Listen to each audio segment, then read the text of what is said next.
The wind coming off Lake Superior in mid-November is not just cold. It is a living, breathing thing. It carries the bitter sting of ice tearing through the industrial shipyards of Duluth, Minnesota. It rusts the heavy iron, it freezes the breath, and it hardens the people who live down by the dark water. Down here, on the very edge of the forgotten city, limits, sits the fortified garage of the Iron Wardens Motorcycle Club. The building is an old, crumbling warehouse. It is surrounded by towering piles of rusting scrap metal, heavy chain-link fences, and the endless, deafening crash of the gray waves against the wooden docks. This is not a place for regular folks.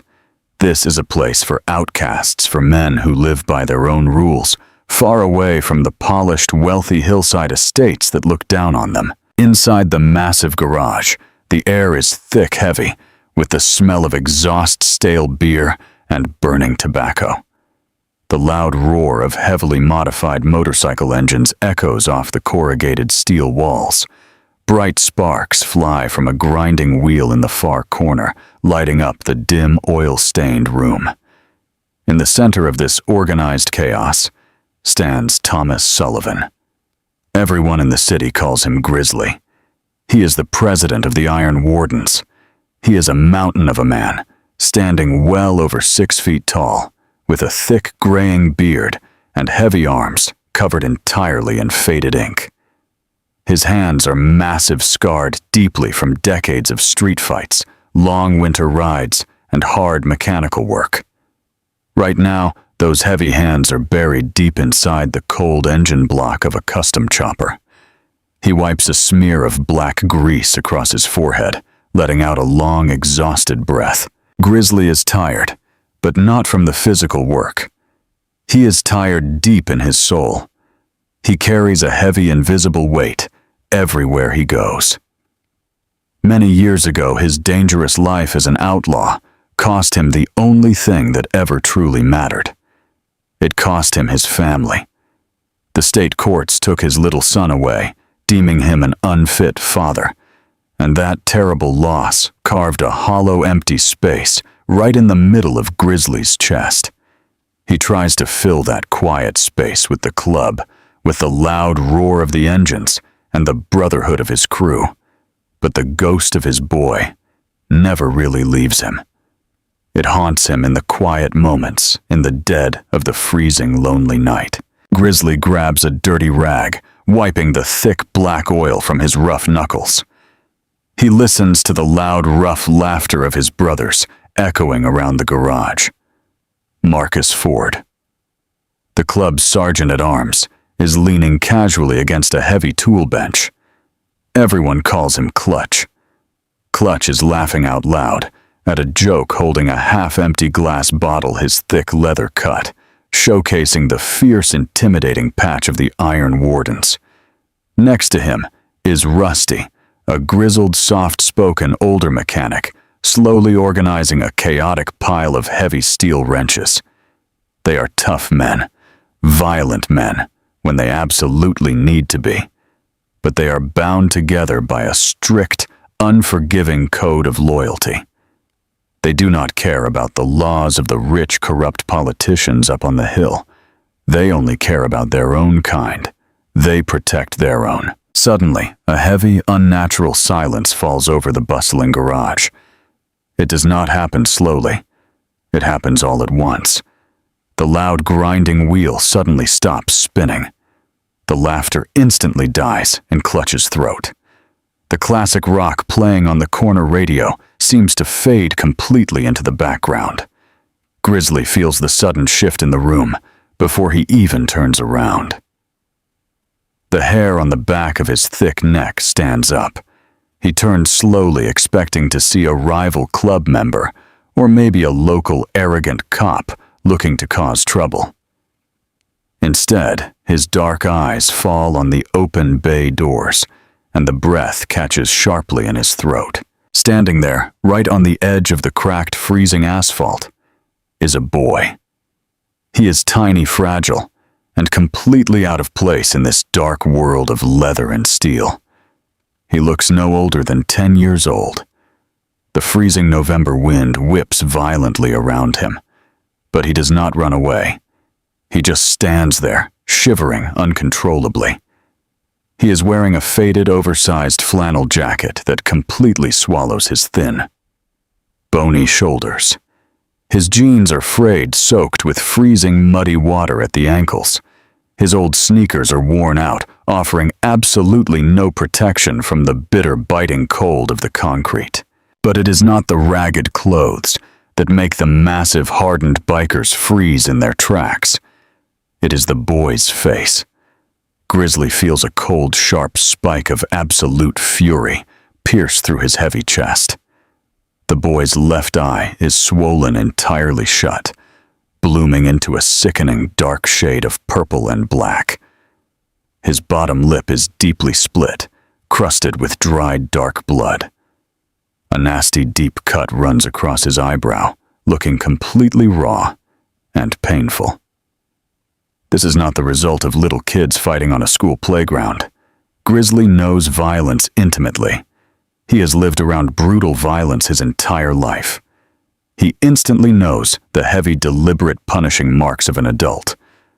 Someone, a grown, heavy-handed man, had beaten this tiny child without an ounce of mercy. Grizzly's mind immediately flashes back to his own lost son. He feels a terrible phantom ache in his heart, a deep primal roar of protective instinct rising up fast inside him. No child should ever look like this. No child should ever have to bear the heavy, cruel hand of a monster. Clutch steps forward slowly from the shadows, his face hard as stone, his eyes locked on the battered boy. The entire room is holding its breath. The massive, dangerous outlaws are completely paralyzed by the heartbreaking sight standing in their doorway. The boy does not flinch. He does not cry. He does not cower away from the towering, intimidating men covered in gang tattoos. Instead, he reaches deep into his pocket with trembling, freezing fingers. He pulls out a dirty, tattered rag. He grips it tightly in his small hands, as if it is his only shield against the cruel world. He looks dead center at Grizzly. He looks past the ugly scars, past the massive frame, right into Grizzly's dark eyes. The boy's one good eye is completely hollow, stripped of all the innocent, bright joy a child should naturally have. It is a terrifying look of pure, desperate survival. When the boy speaks, his voice is small, raspy from the freezing cold, but it echoes clearly off the steel walls of the garage. It is a simple question that will very soon turn the entire city upside down. "Can I work here?"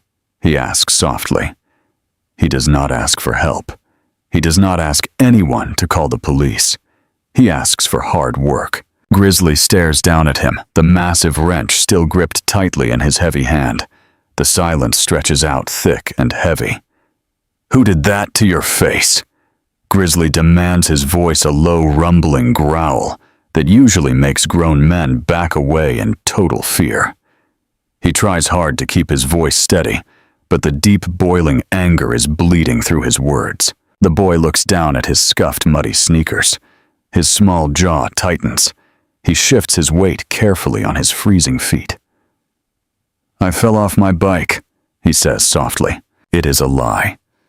It is the most common, desperate, universal lie spoken by every abused soul in the world. Every single rough, dangerous man in that garage instantly knows it is a lie. They can clearly see the distinct, terrifying marks on the boy's pale skin. They can see the ugly shape of the heavy bruising.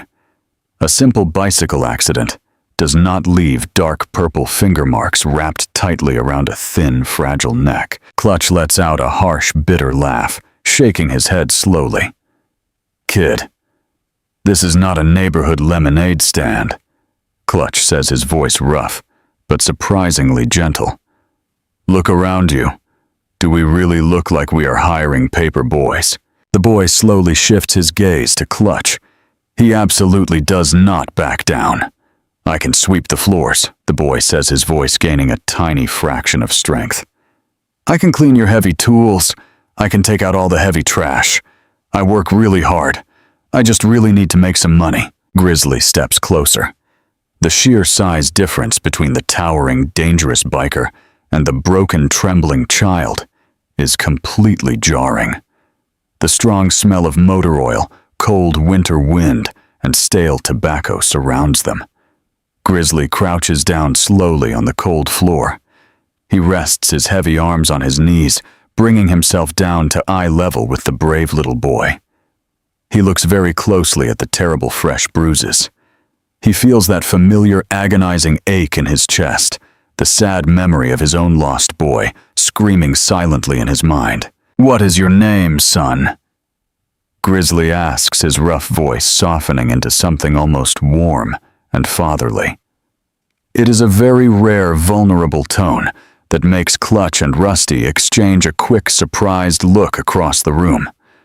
Toby the boy answers, shivering violently, as another blast of freezing wind blows through the open garage doors. "Just Toby. Listen to me very carefully," Toby Grizzly says, keeping his dark eyes locked on the boy. "You need to go to a safe hospital. You need to talk to the police. You absolutely do not need to be standing inside a dangerous motorcycle club on a freezing afternoon." Toby does not blink. He does not cry. He just stares back at the giant man with a cold, terrifying certainty. "The police will not help me," Toby says flatly. There is absolutely no whine in his fragile voice, no desperate plea for adult sympathy. It is just a dark, bitter truth spoken by a child who has learned very early how cruel the world can be. And hospitals cost a lot of money. I need to make my own money so I can finally leave. Grizzly feels a sudden cold chill run straight down his spine. It is not the winter wind. It is the sheer, heartbreaking reality of Toby's dark words. As a lifelong outlaw, Grizzly has spent his entire adult life operating far outside the strict bounds of normal society. He knows better than anyone that the legal system is deeply corrupt, that it constantly fails the vulnerable, and that the police often protect the strong while crushing the weak. But hearing a 10-year-old boy speak that exact same harsh truth, recognizing that the justice system is completely broken, is a bitter, sickening pill to swallow. Grizzly stands up very slowly. He tosses his greasy, oil-stained rag onto the heavy wooden workbench. He turns his head, looking around the massive garage at his loyal brothers. Clutch just shrugs his broad shoulders, offering a silent look that clearly says, "This is your call, boss." Over by the toolboxes, Rusty is staring at the freezing boy with a deep mixture of quiet pity and genuine respect. Rusty Grizzly barks loudly, his booming voice shattering the quiet tension in the room. "Go grab the kid a heavy broom and find him a hot sandwich right now. If he misses a single spot of grease on this concrete floor, you are both scrubbing the club toilets for an entire month." Toby's small, trembling shoulders drop just a fraction of an inch. It is a microscopic, almost invisible release of heavy tension. He takes a tiny, freezing breath. "Thank you, Sir Toby," whispers his split lip, trembling slightly as he speaks. "Do not ever call me sir." Grizzly grunts, turning his massive back to the boy and walking toward his motorcycle. "My name is Grizzly. You sweep the floors, you keep your head down, you keep your mouth shut, and you absolutely do not touch any of the bikes. I will pay you $10 a day. We will see if you can even survive the week." As Toby slowly walks over to Rusty to grab the heavy wooden broom, dragging his freezing wet feet across the hard concrete, Grizzly turns his head just slightly. He catches Clutch's eye from across the dim garage. Grizzly does not need to speak a single word out loud. Clutch gives a slow, deliberate nod back.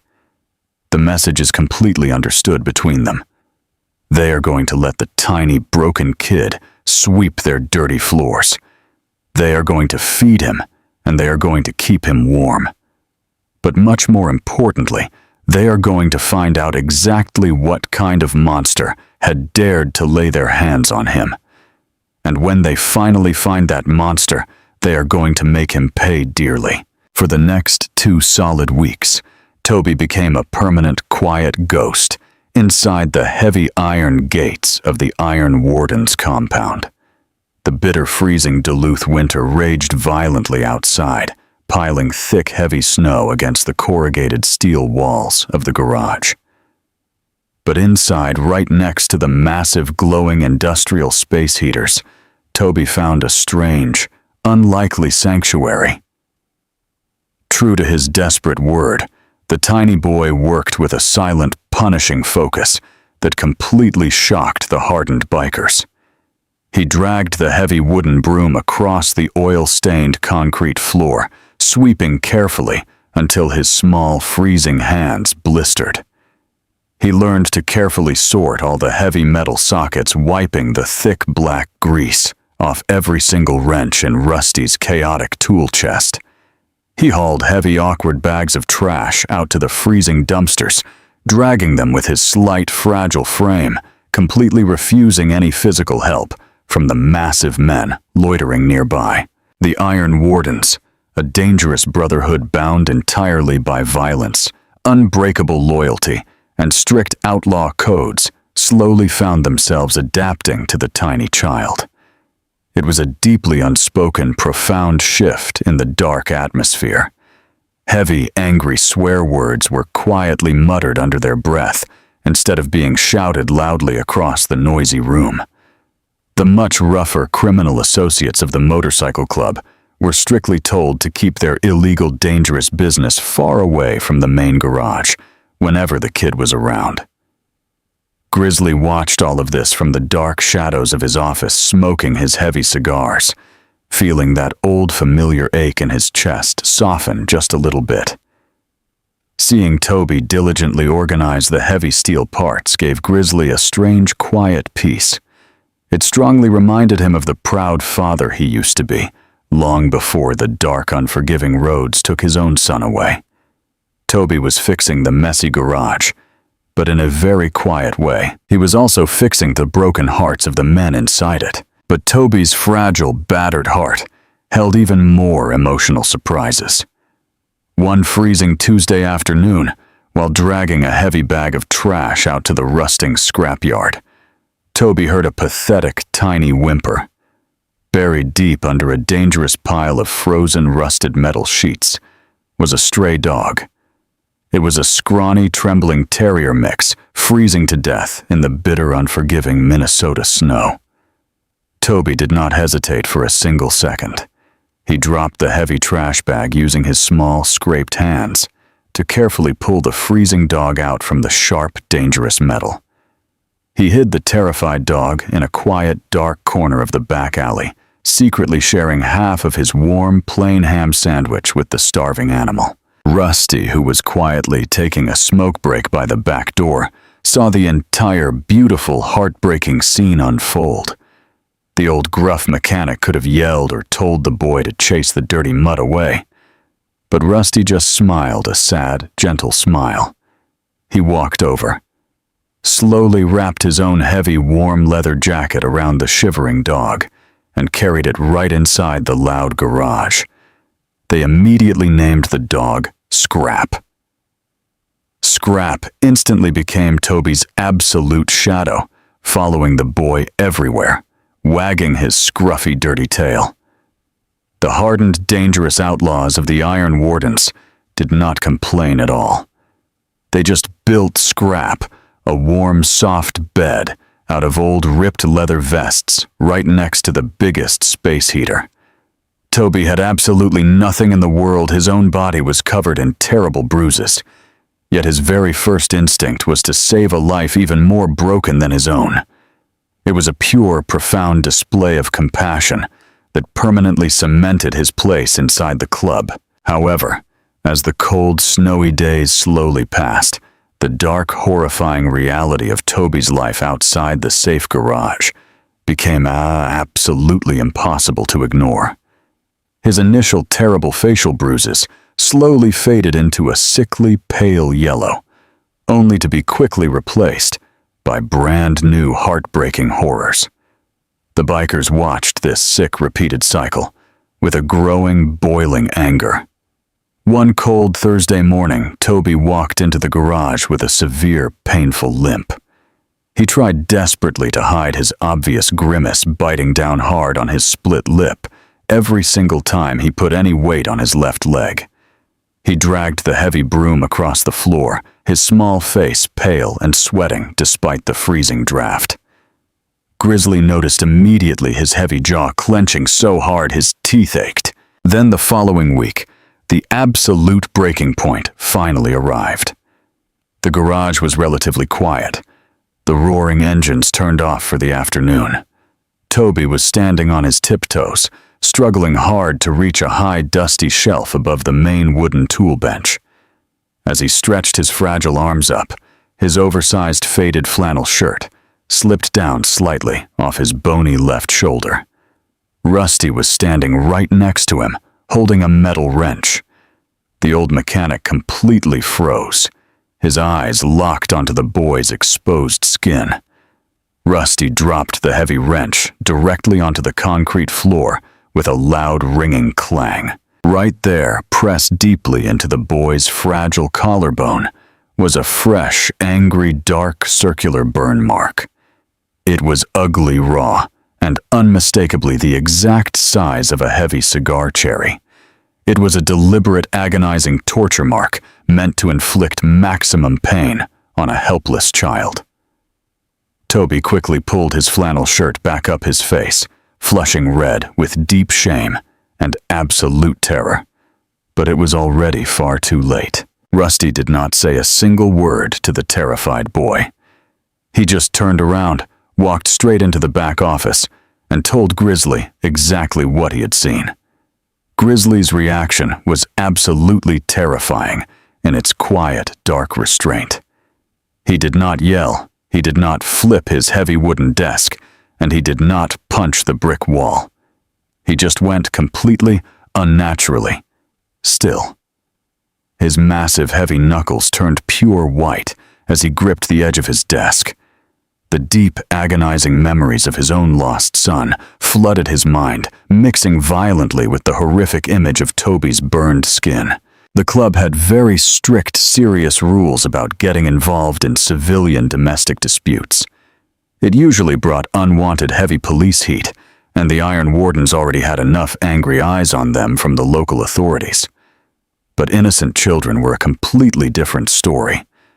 To rough, violent men who lived by a primitive, loyal code of honor, hurting a defenseless child was an unforgivable mortal sin. It was a dangerous, burning line crossed a line that demanded a swift, brutal, and permanent correction. They were not going to look the other way, not anymore. Later that freezing evening, the dark sky was completely pitch black. Grizzly stood quietly by the massive open bay doors, watching Toby trudge slowly down the snowy, icy driveway to begin his long, terrifying walk home to a living nightmare. Scrap the dog whined softly from his warm bed, not to see his tiny savior leave. Grizzly turned his heavy head and looked directly at his sergeant-at-arms. Clutch was already waiting, his dark eyes burning with a cold, focused fury. Clutch Grizzly ordered softly, his deep voice carrying a terrifying, deadly promise. "Take your bike out right now. Do not turn the headlights on. Stay far back in the dark, freezing shadows. Follow the boy. Find out exactly where he sleeps, and find out exactly what kind of monster is waiting for him in the dark." Clutch did not hesitate for a single second. He pulled his thick, heavy leather gloves tightly over his scarred knuckles, stepping out into the freezing, unforgiving night. The harsh Minnesota wind howled violently off the dark waters of Lake Superior, carrying a blinding, swirling mix of snow and sharp ice. Clutch threw his long, muscular leg over the seat of his custom matte black motorcycle. He did not turn on his bright headlight. He kicked the heavy engine to life, letting the low, rumbling growl blend perfectly into the noisy industrial sounds of the rusting shipyard.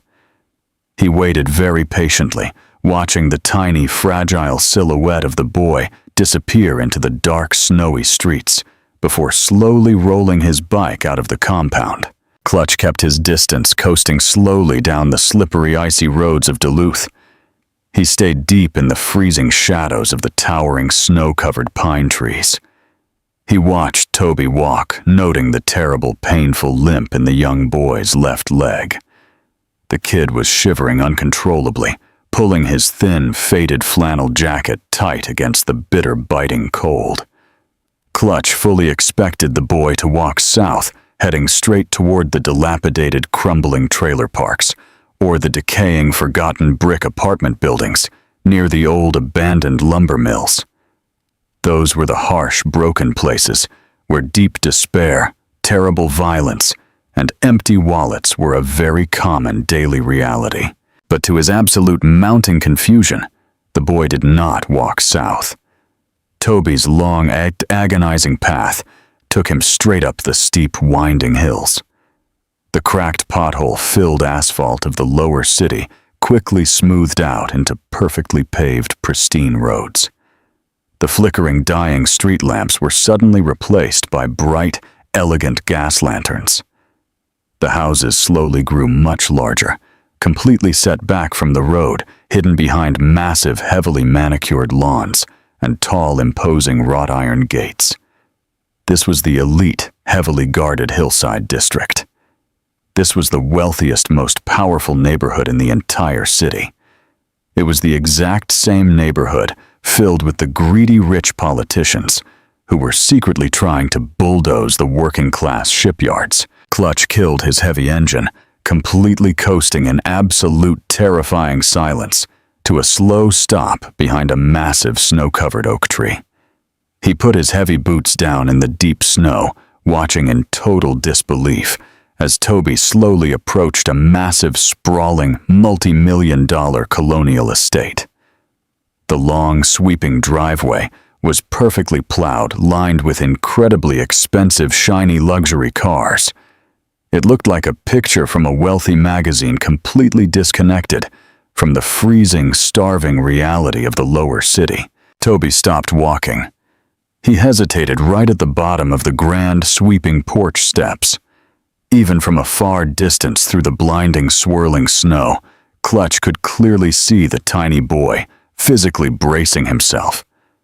Toby took a long, deep, shuddering breath, his small chest rising and falling heavily. He looked like a brave, terrified soldier, preparing to step onto a bloody, violent battlefield. He slowly pushed the heavy, solid oak front door open and slipped quietly inside the massive house. Clutch pulled out a pair of heavy, compact, tactical binoculars from his leather saddlebag. He wiped the freezing snow from the glass lenses leaning against the rough bark of the oak tree. He focused deeply on the large, glowing golden windows of the grand front study. The room inside looked incredibly warm, lined entirely with expensive dark mahogany bookshelves and a roaring, massive stone fireplace. 10 agonizing, freezing minutes passed in total silence. Clutch could feel his own toes going completely numb in the bitter snow, but his dark eyes never left the bright window. Then he finally saw movement. Through the thick, clear glass, Clutch saw Toby standing completely still, stiff at total attention, in the absolute center of the grand study. The boy was looking down at his muddy, freezing sneakers, completely terrified to make a single sound. A tall, imposing man suddenly walked into the bright frame of the window. The man was impeccably dressed in a sharp, incredibly expensive tailored suit. He held a heavy crystal glass, swirling a large pour of expensive dark amber liquor. The wealthy man took a slow sip, pointing a long, accusing finger right at the trembling boy. He gestured sharply, his face twisting into an ugly, cruel sneer. He was obviously yelling something terrible, spewing cruel, vicious words that Clutch could not hear through the thick glass. Toby just stood there, taking the verbal abuse, trying to remain completely invisible. Then, with a sudden, terrifying, explosive speed, the tall man swung his heavy arm. He backhanded the tiny boy viciously straight across his fragile face. The sheer brutal force of the heavy adult strike sent Toby crashing violently onto the hard, polished wooden floor, knocking the boy completely out of sight. The blood in Clutch's heavy veins instantly turned to boiling liquid fire. The absolute, unhinged fury hit him like a runaway freight train. His large, scarred hand instinctively reached down. His fingers, gripping the cold, heavy handle of the combat knife, strapped tightly to his leather belt. He took a long, heavy step forward in the deep snow. He was fully prepared to kick that massive, expensive front door completely by off its brass hinges. He wanted to walk straight into that warm, glowing study and end that cruel man's miserable life right there on his expensive imported rugs. But as the violent man stepped slightly closer to the window to look down at the fallen child, the bright golden porch light caught his face perfectly. Clutch stopped dead in his snowy tracks. He completely froze, the freezing breath catching sharply in his rough throat. He slowly lowered the tactical binoculars, his tough hands trembling for the very first time in years. It was not a drunk out-of-work mechanic. It was not a desperate anonymous junkie living in a broken-down trailer. The cruel, violent monster standing in that warm, expensive room was Senator Julian Hayes. Senator Hayes was the most powerful, influential politician in the entire state. He was a wealthy, arrogant man, currently running a massive, highly publicized campaign for state governor. He was the exact same politician going on local television every single night, preaching loudly about family values, law and order, and cleaning up the dangerous streets. He was the man spearheading the aggressive, corrupt task force trying to wipe the Iron Wardens entirely off the map. He was the greedy developer secretly using shell companies to buy up the freezing shipyards, planning to evict the poor, struggling families to build his luxury lakeside condominiums. He was a public hero, a shining, spotless beacon of false morality. A cold, heavy realization completely washed over Clutch, chilling him far worse than the bitter Minnesota wind. "The police will not help me," Toby had said flatly in the garage. Now standing in the freezing dark, Clutch finally understood the deep, terrifying weight of those sad words. If your brutal abuser is the very man who controls the local judges, writes the laws, and pays the police chief, the police are absolutely not your protectors. They are his private, heavily armed security team. The entire system was completely hopelessly rigged against the tiny, broken boy. Clutch took his hand slowly off his combat knife. Killing a sitting state senator in cold blood inside his own heavily guarded mansion would immediately bring the full, crushing weight of the federal government down on the Iron Wardens.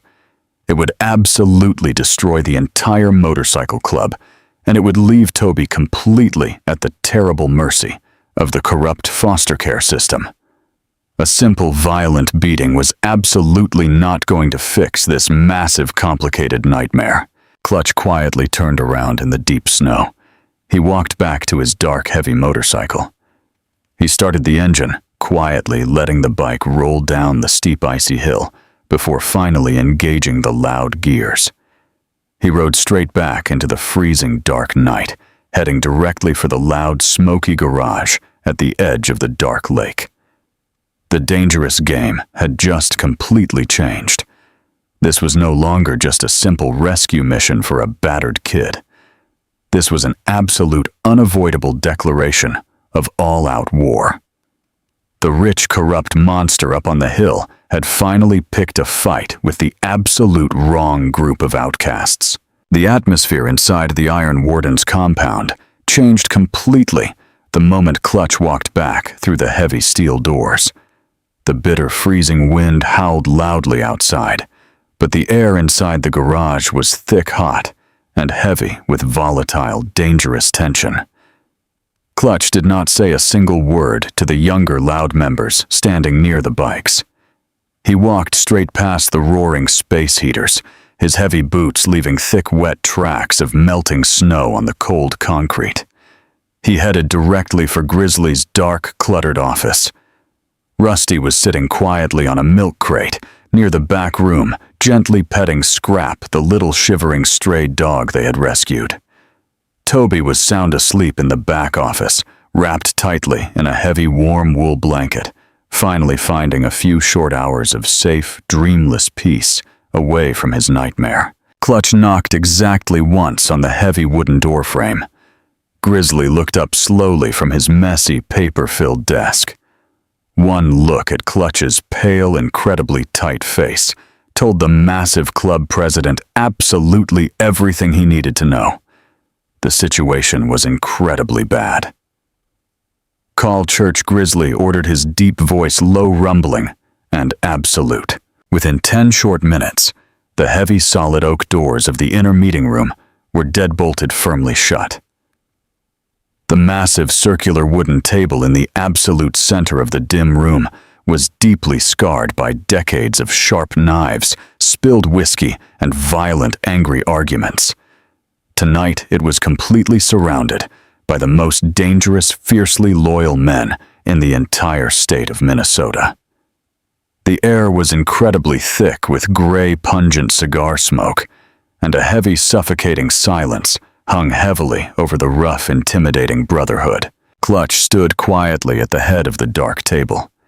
He spoke very slowly, his voice rough, emotional, and deeply bitter. He laid out exactly what he had seen in the wealthy, glowing heights of the upper city. He meticulously described the massive, sprawling estate, the terrifying, sharp backhand, and the tiny, broken boy falling hard onto the polished, expensive wooden floor. When Clutch finally dropped the powerful, terrifying name of Senator Julian Hayes, the dark room absolutely erupted in pure, unhinged fury. "Are you seriously telling me the exact same corrupt politician trying to tear down our poor shipyards? The guy preaching on local television every single night is going home and using a 10-year-old kid as a bloody punching bag." A massive, heavily tattooed biker named Big John spat out. His heavy, scarred fist slammed down incredibly hard on the wooden table, making the thick glass ashtrays rattle violently against the wood. "That is exactly what I am telling you," Clutch said, grimly, crossing his thick, muscular arms across his heavy leather chest. I saw him drop the poor kid with my own 2 eyes. The boy did not even try to lift his hands to block the heavy hit. He is completely tragically used to it. He expects the severe pain. "Then we ride our heavy bikes up that freezing hill right now." Rusty growled, his normally gentle, soft voice shaking violently with pure, unhinged rage. We kick down that expensive, fancy mahogany door. We drag that rich-suited monster out onto his perfect, snowy, manicured lawn, and we teach him exactly what a real, violent beating feels like. We break his wealthy hands. We break his lying jaw, and we make absolutely sure he never ever touches another innocent child again. A loud, dark murmur of violent, eager agreement rumbled quickly through the smoky, crowded room. Heavy wooden chairs scraped loudly and aggressively against the rough, uneven floorboards. The natural, primitive instinct for immediate, brutal retribution was the very lifeblood of the fierce motorcycle club. They always protected the weak, and they severely punished the wicked. It was their way. "Sit down!" Rusty Grizzly roared, his massive, booming voice echoing like heavy winter thunder in the small, crowded room. The loud, sharp slam of Grizzly's heavy wooden gavel echoed clearly, instantly silencing the angry, dangerous men. Grizzly stood up very slowly at the head of the heavy table. His dark, incredibly tired eyes scanned the tough, scarred faces of his loyal, angry brothers. He could feel his own damaged heart beating wildly against his thick ribs. The terrible, painful ghost of his own lost, taken son was screaming loudly in his ears, begging him to unleash his violent fury, begging him to tear the corrupt, greedy senator completely apart with his bare hands. "Do you really think I do not want to bury that arrogant, cruel bastard right under the cold, hard concrete foundation of this very garage?" Grizzly asked, his voice dropping dangerously low, carrying a lethal, deadly, terrifying weight. "I do. I want to break him into tiny pieces. But you all need to use your heads right now. Think very carefully about who we are actually dealing with." Grizzly leaned forward slowly, placing both of his massive, heavy hands flat on the scarred wooden table. Senator Hayes is not just some cheap, nameless, desperate street thug. He is a powerful sitting politician running a massive campaign for governor. He has the entire city council completely in his deep, wealthy pockets. He is actively, aggressively buying up our poor neighborhoods through fake shell companies, trying to evict our struggling families, and he currently has the entire local police department acting as his own personal, heavily armed security detail. The angry men in the room slowly stopped grumbling. They sat back in their creaky chairs. They listened very closely to their wise, scarred, calculating leader. "If we ride our loud bikes up there tonight, if we beat him half to death in his own beautiful, expensive home, what exactly happens tomorrow morning?" Grizzly asked, looking directly into Rusty's wet, angry eyes. "I will tell you exactly what happens. The armed state police raid this entire compound before the winter sun even comes up. They violently tear this entire place down to the freezing dirt. They lock every single one of us up in a cold federal cage for attempted murder. And the absolute worst part, we give Hayes the exact perfect tragic headline he desperately needs to win his upcoming wealthy election. He instantly becomes a brave, bleeding martyr, and we forever become the violent, mindless animals he always said we were.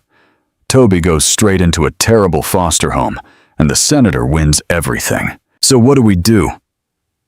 Big John argued loudly, throwing his heavy tattooed hands up in the air out of deep frustration.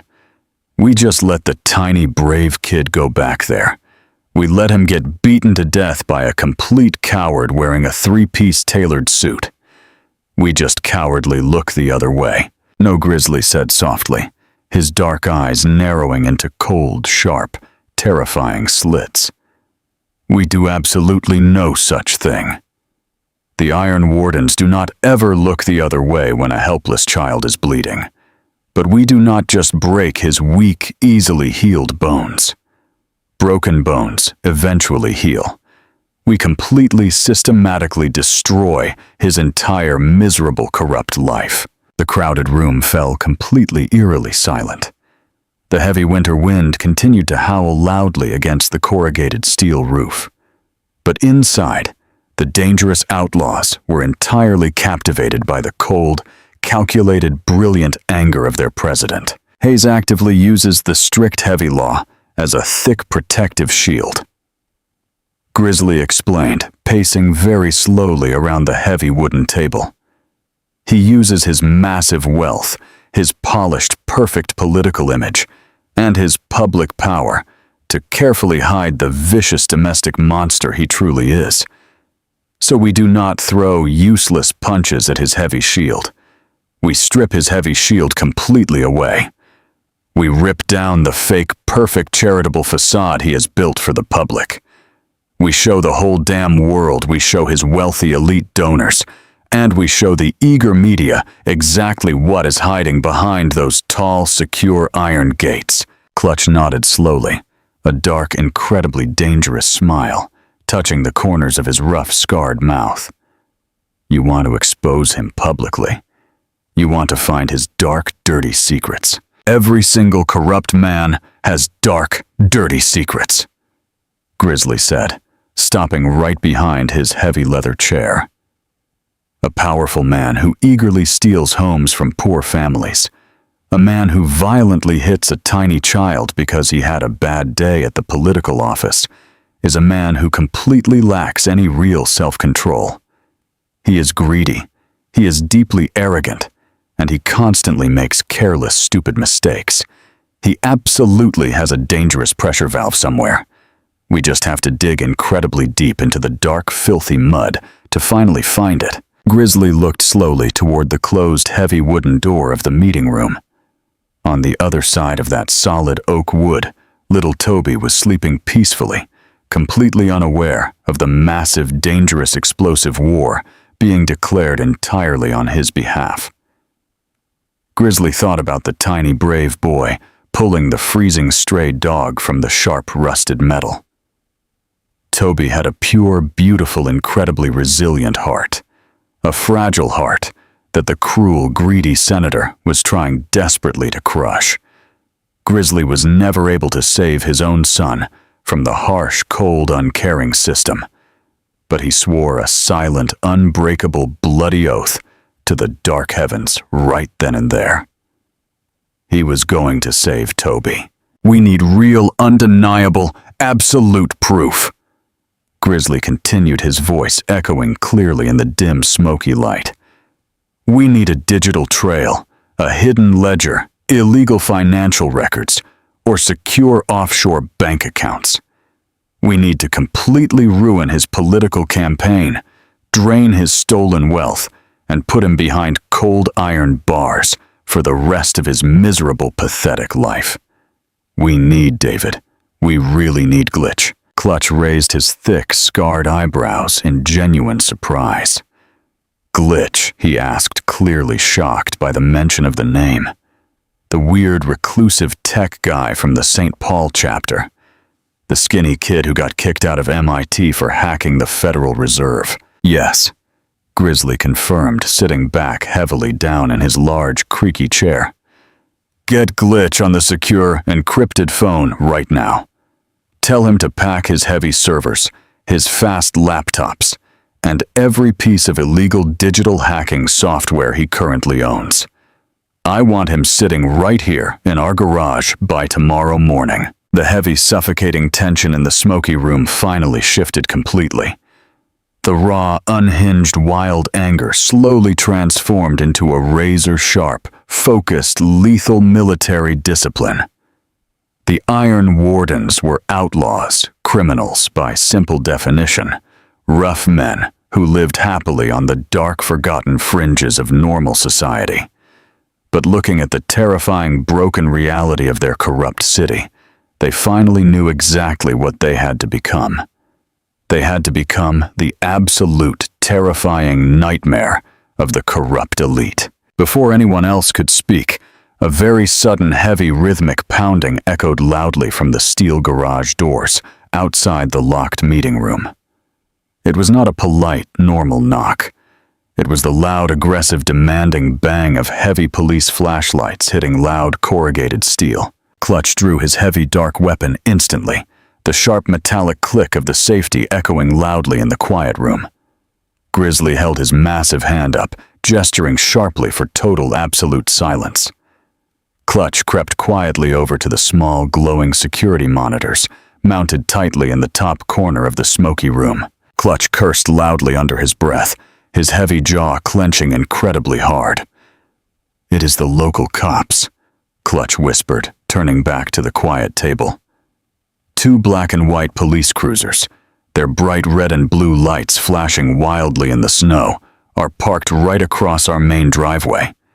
And one angry, corrupt uniform is banging very hard on the main bay door. Grizzly stood up very slowly.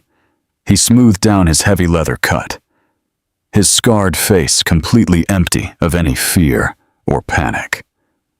The dangerous war had just officially arrived at their snowy front door. Let us go politely greet our unwanted guests, Grizzly said coldly. He unlocked the heavy inner doors, striding out into the freezing, dim main garage, his loyal, dangerous men falling into a tight, heavily armed formation right behind him, looking exactly like a massive, unstoppable, terrifying shadow. Grizzly reached out, pressing his heavy thumb against the red metal button on the cinder block wall.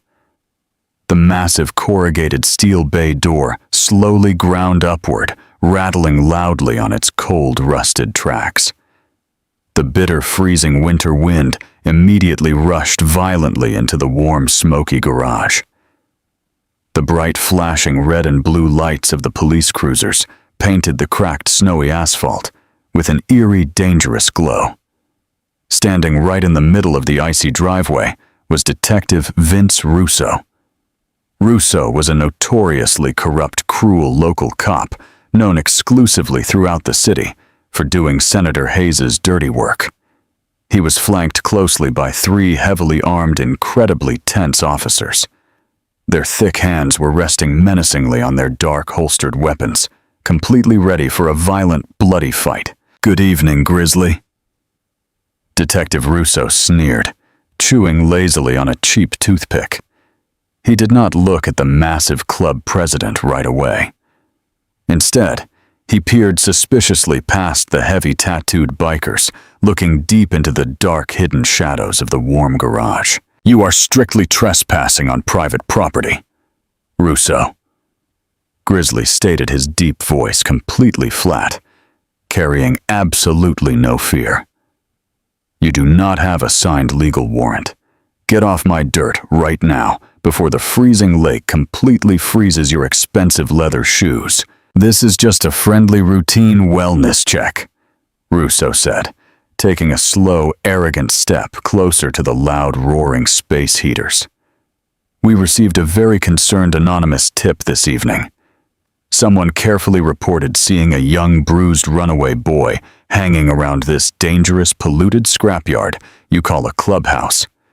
A boy about 10 years old. The warm air inside the loud garage went absolutely sub-zero. Every single biker instantly tightened their heavy grip on their concealed weapons. It was absolutely not an anonymous tip. The Iron Wardens knew exactly what had happened. Senator Hayes had proudly noticed his abused stepson returning to his wealthy mansion with black engine grease on his small hands, smelling heavily of strong exhaust and cold winter wind. The paranoid, guilty politician had quickly sent his loyal paid attack dogs down the steep hill to sniff around the dangerous shipyards. "There are absolutely no children hiding here," Grizzly said calmly. He stepped heavily forward, moving directly into Detective Russo's personal space, forcing the corrupt officer to crane his neck and look up at the towering, massive outlaw. "This loud, dangerous garage is not a neighborhood daycare, Russo. Now turn your bright, annoying, flashing lights off and get your men off my property before I call my expensive lawyer and have you officially written up for illegal targeted harassment." Russo held Grizzly's dark, intimidating gaze for a long, incredibly tense moment. Then Russo smiled a thin, ugly, highly confident expression. "You play a very dangerous, stupid game, Grizzly," Russo whispered, leaning in slightly. "The powerful senator is cracking down hard on this filthy city. The air in this town is getting a little too clean, and property values are getting a little too high for bottom feeders like you. He is going to completely bulldoze this entire rusted shipyard by spring, and there is absolutely nothing you can do to stop him. If I find a single kid hidden in this garage, I am shutting this filthy place down permanently, and I am putting you back in a cold federal cage," Russo threatened, his voice dripping with absolute malice. "Have a very cold, miserable night, Russo," Grizzly replied aggressively, hitting the metal button to lower the heavy bay door. As the thick steel door loudly descended, completely cutting off the bright view of the police cruisers, Grizzly finally turned his massive back to the freezing wind. The terrifying, tense encounter confirmed absolutely everything. Senator Hayes was getting extremely nervous, deeply paranoid about his perfect, wealthy public image. He was aggressively using the corrupt, violent police force to actively ensure his tiny, innocent punching bag did not find a safe, protective haven in the city. Just then, a very small, terrified noise came from the dark, quiet back office. The massive, intimidating bikers immediately parted their heavy ranks. Stepping slowly out from the dark shadows of the messy parts room was little Toby. He was holding Scrap, the tiny, shivering stray dog, tightly in his fragile arms. Toby was shaking completely uncontrollably. His face was entirely pale. He had quietly heard the entire terrifying exchange with the corrupt police. He looked up at Grizzly. Fresh, heavy tears finally welling up in his battered, bruised eyes. "They are going to take me back to his big house," Toby whispered, his tiny voice violently cracking with pure, absolute terror. "He told me last night if I ever told anyone about the bad burns, he would simply have the police aggressively arrest me for stealing his expensive things, and he would lock me away forever. He said nobody would ever believe a dirty, stupid kid over a famous politician." Grizzly walked slowly over to the terrified, trembling boy.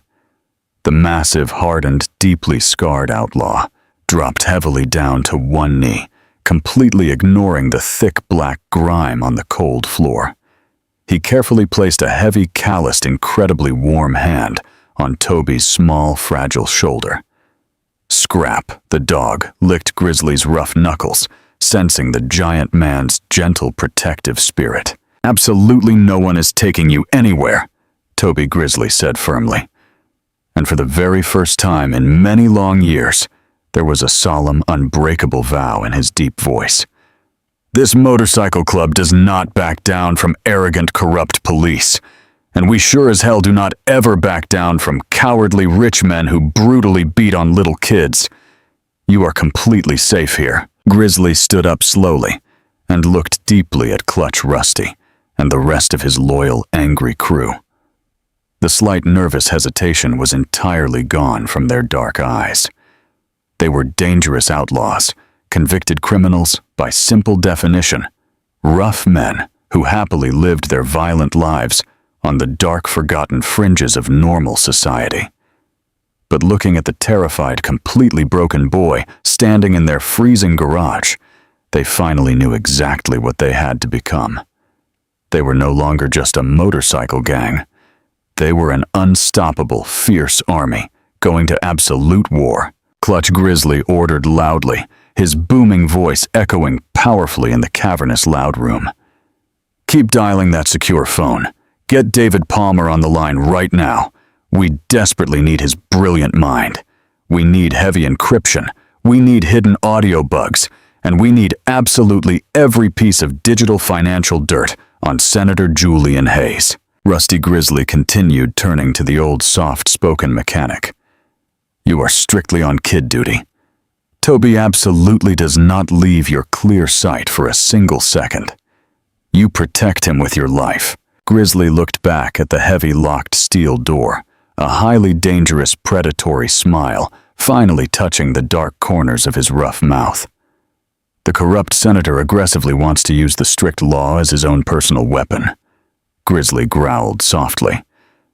"That is completely fine, but he is about to find out the hard, painful way that the Iron Wardens have a very brutal, unforgiving justice system of their entirely own." By the time the bitter, freezing sun finally rose the very next morning, the air inside the Iron Wardens compound had completely shifted from greasy, loud complacency to razor-sharp, highly disciplined military focus.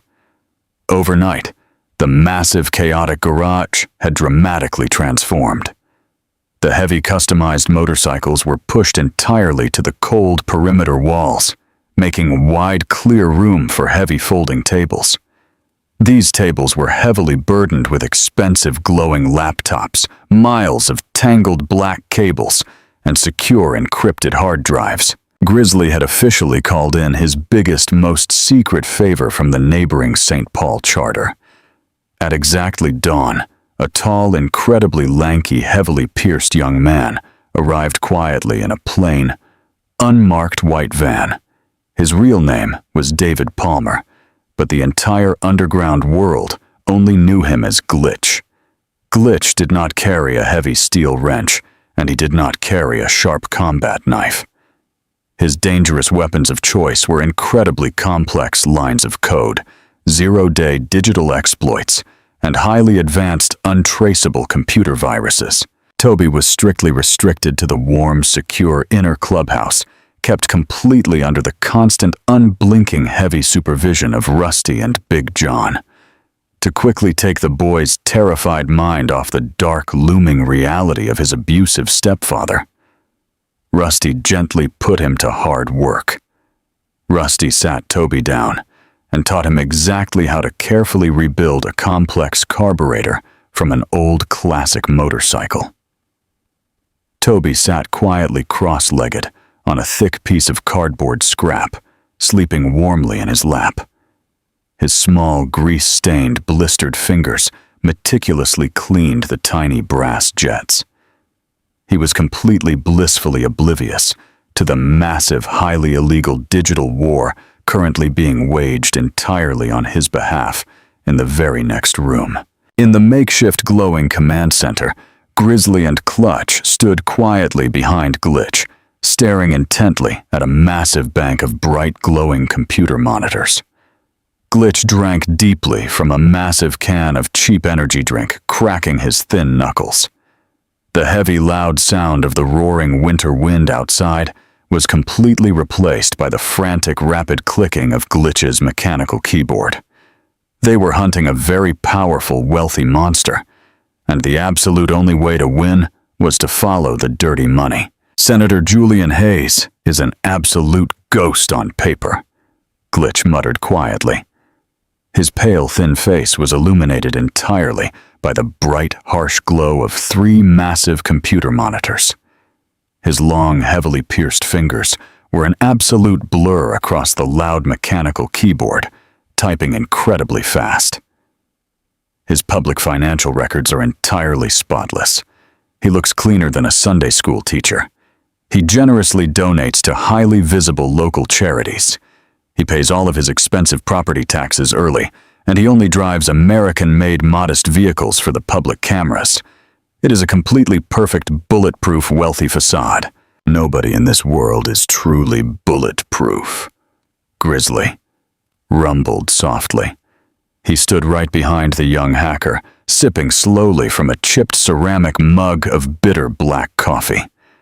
A greedy, corrupt man who viciously hits a tiny, innocent child simply because he had a bad day at the political office is a man who fundamentally lacks basic control. He definitely has a hidden dangerous pressure valve somewhere in his life. You just have to dig much deeper into the dark, filthy mud. Look closely at his quiet wife. Look deeply at Toby's mother. Glitch nodded quickly, his eyes darting across the scrolling green lines of complex code.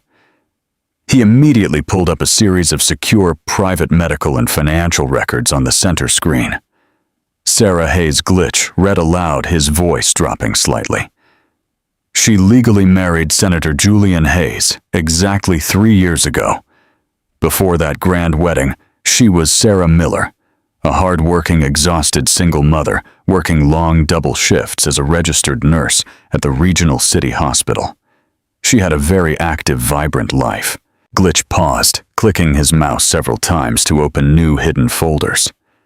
But ever since the wedding, her entire digital life simply stops, Glitch explained, shaking his head in absolute disbelief. She has not drawn a single legal paycheck in 3 years. In fact, she has not even renewed her basic driver license. Her professional medical license completely lapsed. Her personal credit cards have 0 activity, and she has not flown on a commercial airline or booked a hotel in almost 30 months. She has been completely systematically erased from the outside world. Clutch leaned much closer to the bright screen, his heavy jaw tight with simmering dark anger. He has completely isolated her. Clutch whispered roughly. He cut her off entirely from her own hard-earned money, her nursing career, and her basic mobility. She is not a wealthy, privileged political wife. She is a silent, terrified hostage trapped inside that massive mansion, just like the poor kid. Grizzly felt a heavy, sickening stone drop deep in his stomach. The absolute horror of Toby's daily life was becoming much clearer. Senator Hayes did not just hit them. He controlled their entire reality, trapping them behind tall iron gates and expensive security systems, making sure they had absolutely nowhere to run. It was a cold, calculated, deeply psychological abuse that angered Grizzly, even more than the physical bruises. "Wait. I've got something else," Glitch said suddenly, his eyes narrowing sharply as massive lines of hidden financial data scrolled rapidly down the right-hand monitor. He started typing furiously, bypassing heavy digital firewalls. I bypassed the local city bank security, and I quietly tapped into the private routing numbers for the mayor's new anti-crime task force. This is the exact same highly publicized task force that Senator Hayes currently spearheads. "And what did you find?" Grizzly pressed, setting his heavy coffee mug down on the table. "The city council just authorized a massive, unprecedented budget increase for the task force last quarter," Glitch explained, pointing at a hidden spreadsheet. Millions of taxpayer dollars. But that huge sum of money did not go to buying new police cruisers or better tactical gear for the streets.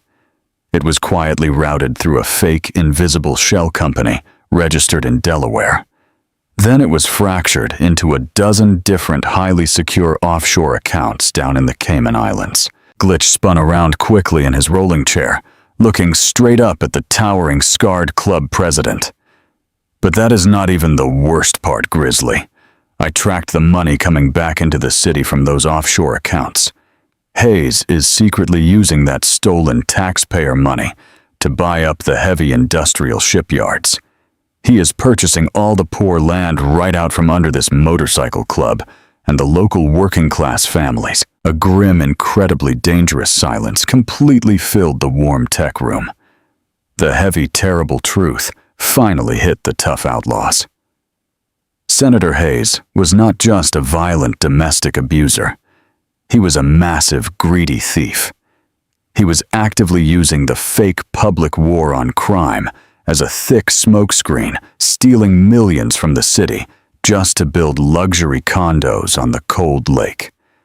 He was simultaneously destroying Toby's fragile life inside the home and completely destroying the poor city from the outside. "This is the exact leverage we desperately needed, Grizzly," said a dark, terrifying smile spreading slowly across his scarred face.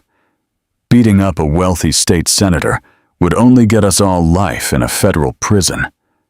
But publicly exposing a corrupt, thieving politician to a voting town that practically worships him, that would destroy him entirely. It would completely strip away his power and leave him with absolutely nothing." "Can you easily trace those secret offshore accounts directly to his personal name?" Clutch asked, looking hopefully at the young hacker. "Not from here," Glitch admitted, sadly rubbing his tired, bloodshot eyes. "The digital encryption is incredibly heavy. It is military-grade security. The digital trail entirely stops at a massive secure server farm in Geneva. I absolutely need a physical key, a private password, a hidden written ledger, or an encrypted hard drive. I need something physical from his actual personal possession to finally bridge the digital gap. I cannot do it remotely." The small, dark room fell completely silent again. The loud humming sound of the computer cooling fans suddenly seemed incredibly loud. The dangerous outlaws were completely stuck. They could not exactly knock politely on the senator's heavy front door and simply ask to borrow his private laptop. They were completely locked out of the final crucial piece of evidence. Just then, a very small, quiet voice broke the heavy silence. "It is hidden in his private library." Grizzly, Clutch, and Glitch all turned around quickly. Toby was standing quietly in the dark doorway, gently holding his small, sleeping stray dog, Scrap.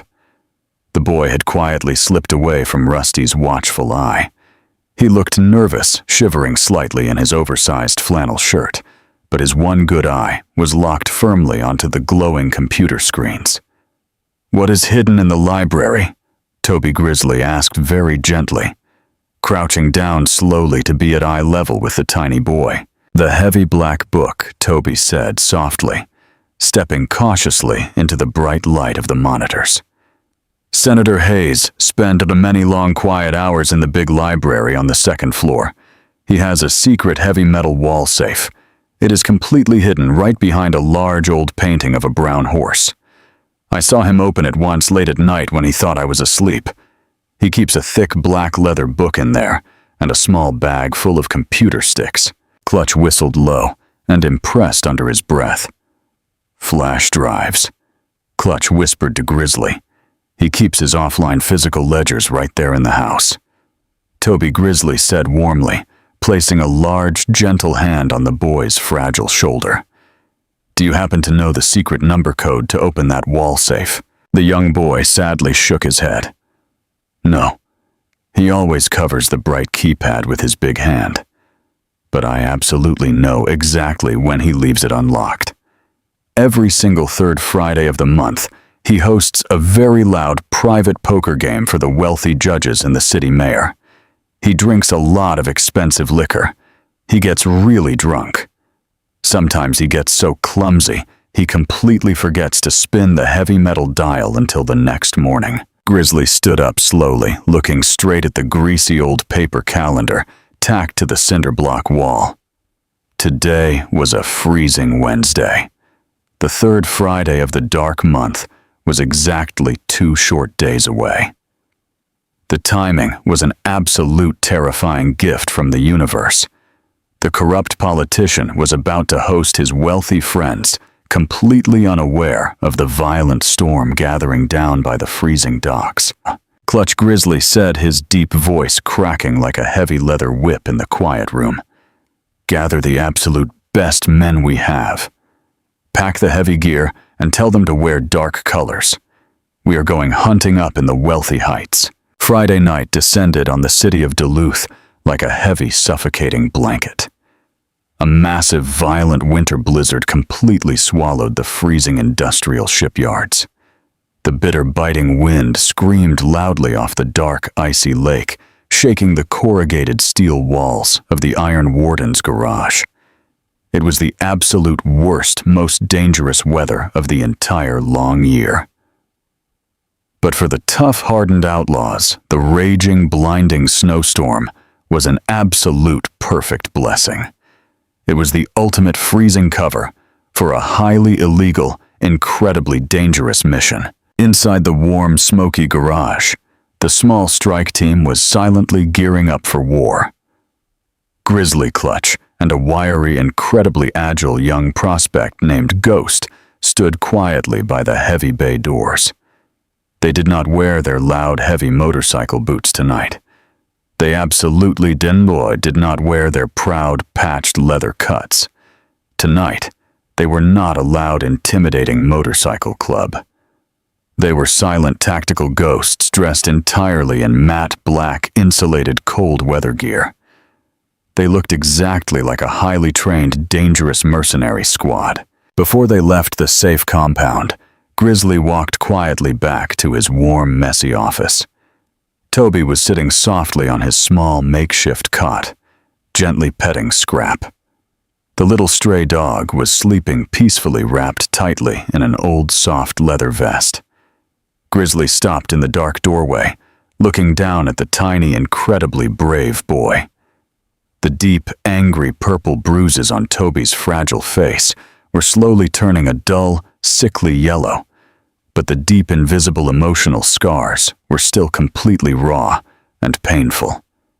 Grizzly felt a sharp, familiar ache in his heavy chest. He vividly remembered his own lost son, the terrible, helpless feeling of failing to protect his own family from a cruel, broken system. Grizzly knelt down slowly, his massive, heavily scarred knees popping loudly in the quiet room. You just stay completely inside. Toby, Grizzly whispered softly, his rough, booming voice completely full of warm, protective love. Rusty has the heavy steel doors locked entirely tight. Nobody is going to hurt you ever again. I am going to completely fix this broken mess. I absolutely promise you. Toby nodded slowly, his small, blistered hands holding the stray dog tightly. Please be careful, Grizzly. the boy whispered back, his one good eye, looking deeply at the giant man. Grizzly gave the boy a slow, reassuring smile before turning back to the cold garage. The three dangerous men climbed quietly into a heavy armored black SUV. They drove very slowly, entirely silent through the blinding, violent snow. They drove far away from the freezing, dying shipyards, heading straight up the steep, winding, icy hills, heading directly toward the elite, wealthy estates. They parked the heavy truck, completely hidden, over a mile away from the senator's massive, heavily guarded property. They stepped out quickly into the freezing, waist-deep snow. The bitter, howling wind immediately bit hard into their covered faces, freezing their thick beards. They moved in total, absolute silence, hiking carefully through the dense, snow-covered pine woods that heavily bordered the grand, expensive estate. The freezing mud and thick, sharp ice sucked heavily at their tactical boots, but the tough, determined men did not slow down for a single second. They were completely driven by a dark, righteous anger. They finally reached the thick, wrought iron perimeter fence, completely surrounding the glowing mansion. Clutch pulled out his heavy tactical night vision binoculars, quickly wiping the freezing snow from the cold glass lens. He peered intensely through the blinding blizzard, looking straight at the massive home. Down on the warm, luxurious first floor, the grand, expansive sunroom was fully lit with bright golden light. Clutch could clearly see Senator Julian Hayes through the large, expensive windows. The corrupt, wealthy politician was laughing loudly, holding a thick, expensive cigar, pouring dark amber liquor for the greedy city mayor. Detective Vince Russo, the deeply corrupt cop, who tried to illegally raid their garage, was standing casually near the warm, massive stone fireplace, acting exactly like an expensive, loyal private guard dog. They all looked completely happy, completely wealthy, and entirely oblivious to the terrible, crushing pain they caused every single day. They were actively, proudly celebrating their stolen millions, laughing warmly while the poor shipyard families froze, and while a tiny, battered boy hid in a dirty industrial garage. The sheer incredible hypocrisy of the scene made Clutch sick to his stomach. The main library window on the second floor is completely dark. Clutch whispered softly into his secure digital radio. 2 heavily armed guards are currently patrolling the front driveway, but the back stone patio is completely clear. The heavy, blinding storm is making them entirely blind. Grizzly looked strictly at Ghost, the wiry young prospect. "You are up, kid, Grizzly," ordered softly, his deep voice barely audible over the howling wind. "No weapons, no loud noise, and absolutely no mistakes. You get inside, you grab the heavy black book, and you vanish completely back into the falling snow." Ghost nodded completely silently. He darted quickly from the dark, freezing tree line, looking exactly like a fast, silent shadow moving swiftly through the violent storm. He timed his incredibly fast sprint perfectly with the howling, loud thunder of the winter wind. He reached the back of the massive stone mansion undetected. Ghost grabbed the thick, icy vines completely covering the heavy stone trellis. He began to climb quickly, pulling his wiry, light body up the freezing, slippery wall with terrifying spider-like speed. The icy, violent wind tried desperately to rip his body off the tall wall, but Ghost held on extremely tight, his muscles burning painfully. Within long, agonizing seconds, he finally pulled himself quietly over the heavy stone railing of the second-floor balcony. He crouched very low in the freezing snow, pulling out a specialized, totally quiet glass cutter from his dark tactical vest. He pressed the small, sharp tool against the cold glass of the large French doors. With a tiny, almost completely silent click, he completely popped the heavy metal latch. He slipped quietly inside the dark, warm, mahogany-paneled library, entirely escaping the freezing storm. Down in the dark, freezing woods, Grizzly and Clutch waited patiently. Their massive bodies were shivering slightly in the bitter cold, the long, tense seconds stretching out into absolute terrifying hours. Inside the quiet, expensive library, Ghost moved strictly by the faint red beam of a tiny tactical pen light. He swept the soft red light across the dark, heavy room. He quickly found the large old painting of the brown horse exactly where the brave little boy had carefully described it. Ghost swung the heavy wooden frame open, revealing the cold steel face of the hidden wall safe. Ghost held his freezing breath. He looked incredibly closely at the digital keypad. Just as Toby had perfectly predicted, the wealthy, arrogant senator had made a careless, drunk mistake. A tiny, faint green light was happily flashing on the heavy steel door. The highly secure vault was completely unlocked. Ghost turned the heavy metal handle very slowly. It clicked loudly in the completely quiet room. He pulled the thick door wide open. Sitting perfectly on the cold steel shelf was a thick black leather-bound ledger and a small, heavy velvet pouch, heavily bulging with encrypted flash drives.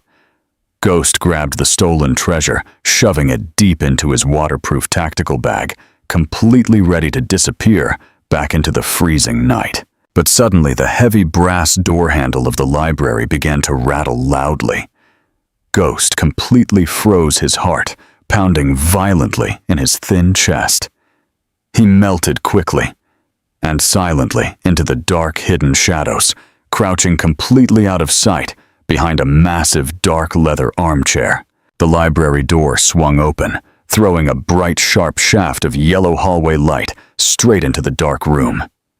Senator Julian Hayes stumbled slightly into the room, swaying heavily, holding his half-empty glass of expensive liquor. He was completely drunk, but his face was twisted in an ugly, cruel scowl.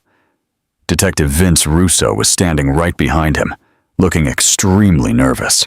"I am telling you, Julian, things are getting extremely messy down in the shipyards," Detective Russo was saying, his rough voice strained and panicked. "Those bikers did not flinch at all when I went to their filthy compound. And that little boy has been completely missing for over 2 long weeks. If he talks to the wrong social worker or the wrong judge, we are completely ruined. The boy will absolutely not talk." Senator Hayes slurred aggressively, taking a heavy, sloppy swallow of his dark drink.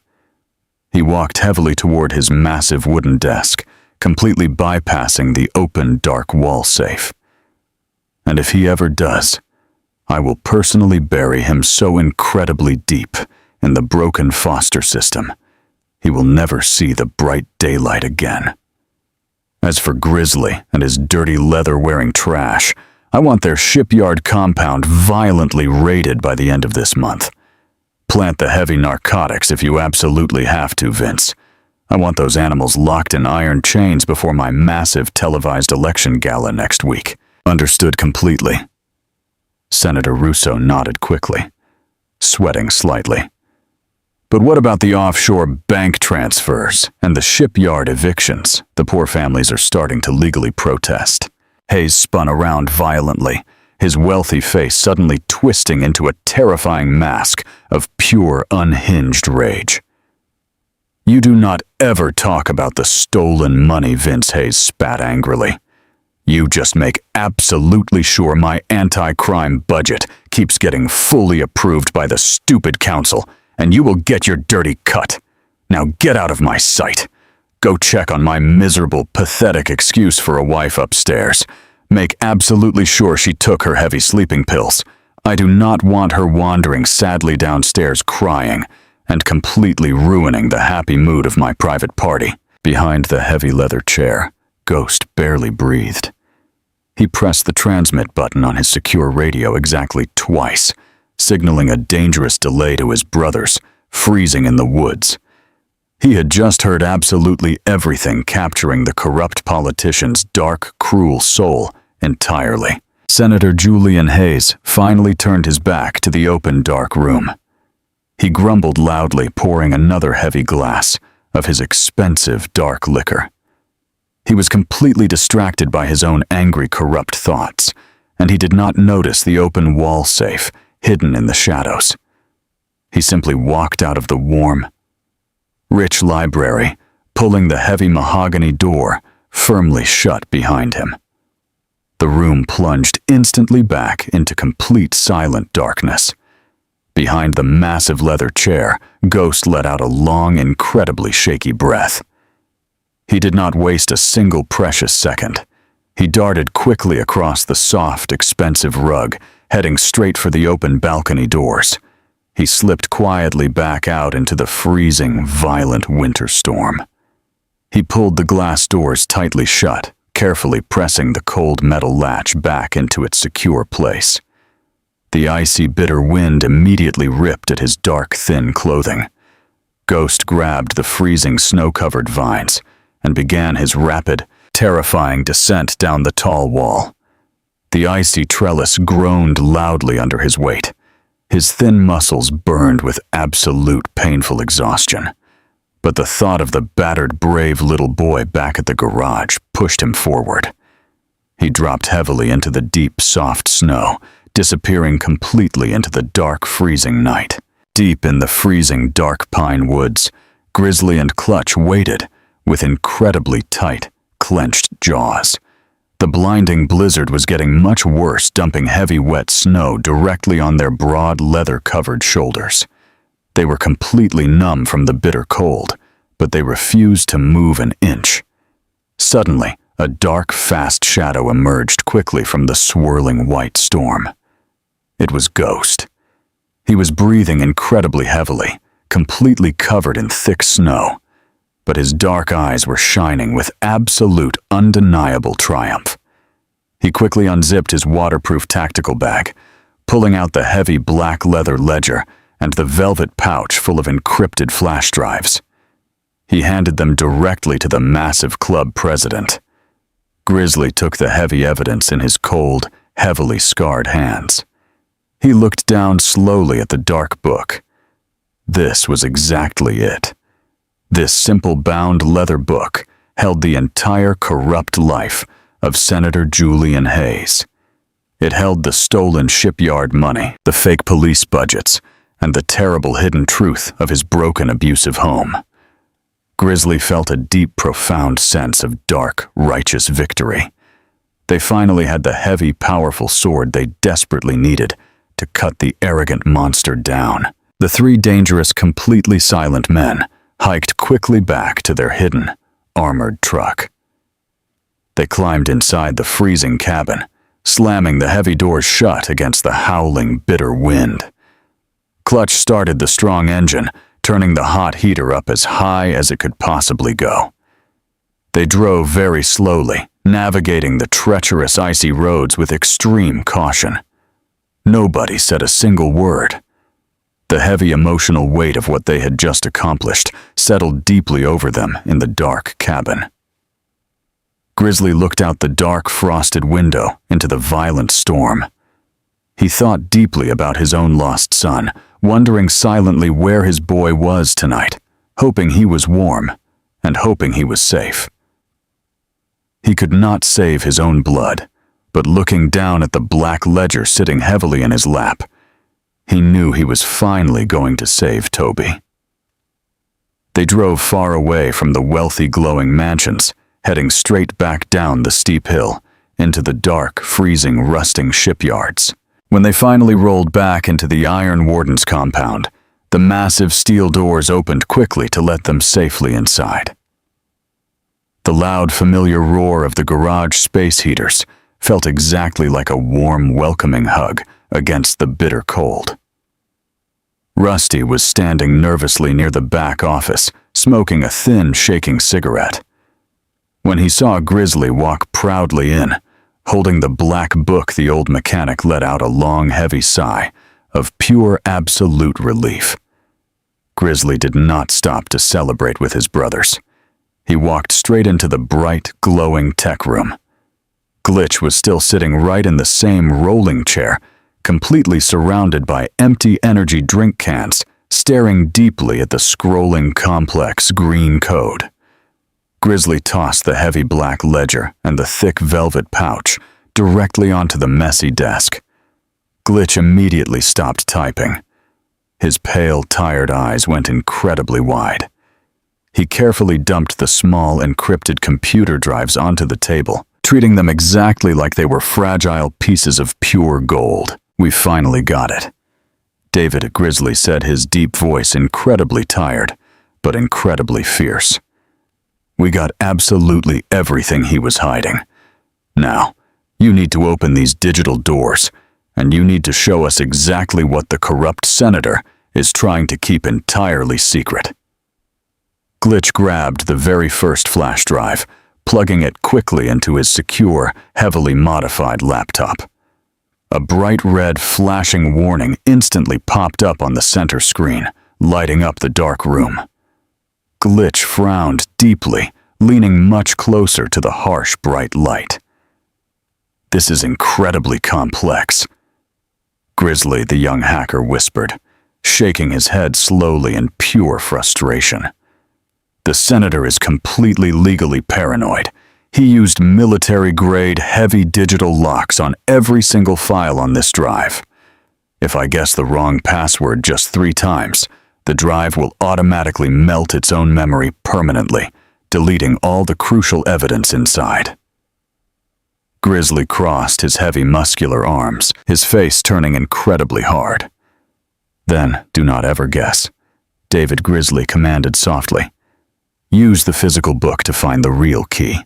Glitch carefully opened the heavy black leather ledger. The thick, crisp pages were completely filled with neat, handwritten columns of massive stolen numbers, fake shell company names, and offshore routing codes. Glitch ran his thin, shaking finger down the long pages, his brilliant, strange mind looking desperately for tiny, hidden patterns. He was looking for the arrogant, stupid mistake the senator had surely made. "I need absolute total silence," Glitch ordered, his voice suddenly carrying a sharp, commanding authority that completely surprised the massive, dangerous bikers. Grizzly and Clutch nodded slowly. They stepped quietly back into the dark shadows of the room, letting the young, brilliant digital genius work his absolute magic. The loud, rapid clicking of the mechanical keyboard started once again sounding exactly like a fast-ticking clock, counting down quickly to the corrupt politician's absolute public destruction. While Glitch worked desperately through the long, freezing night, Grizzly walked quietly back out to the dark, warm office. He pushed the heavy wooden door open just a tiny, careful crack. Toby was completely peacefully asleep on the small, comfortable cot. The little stray dog Scrap was curled tightly against the boy's chest, keeping him incredibly warm and perfectly safe. The terrifying, painful bruises on the boy's face looked completely heartbreaking in the dim, soft light, but his small chest was rising and falling in a deep, entirely peaceful rhythm. Grizzly stood there for a very long time, watching the sleeping, brave child. The terrible, dark anger inside the giant man's broken heart slowly changed into a deep, profound love. This tiny, battered boy had walked bravely into a dangerous, loud garage, asking for hard work, completely expecting absolutely nothing but more pain from the cruel world. Instead, he had secretly united a dangerous brotherhood, giving them a pure, noble purpose. They had completely forgotten over the long years. Grizzly closed the heavy door very softly. He walked back out into the main smoky garage.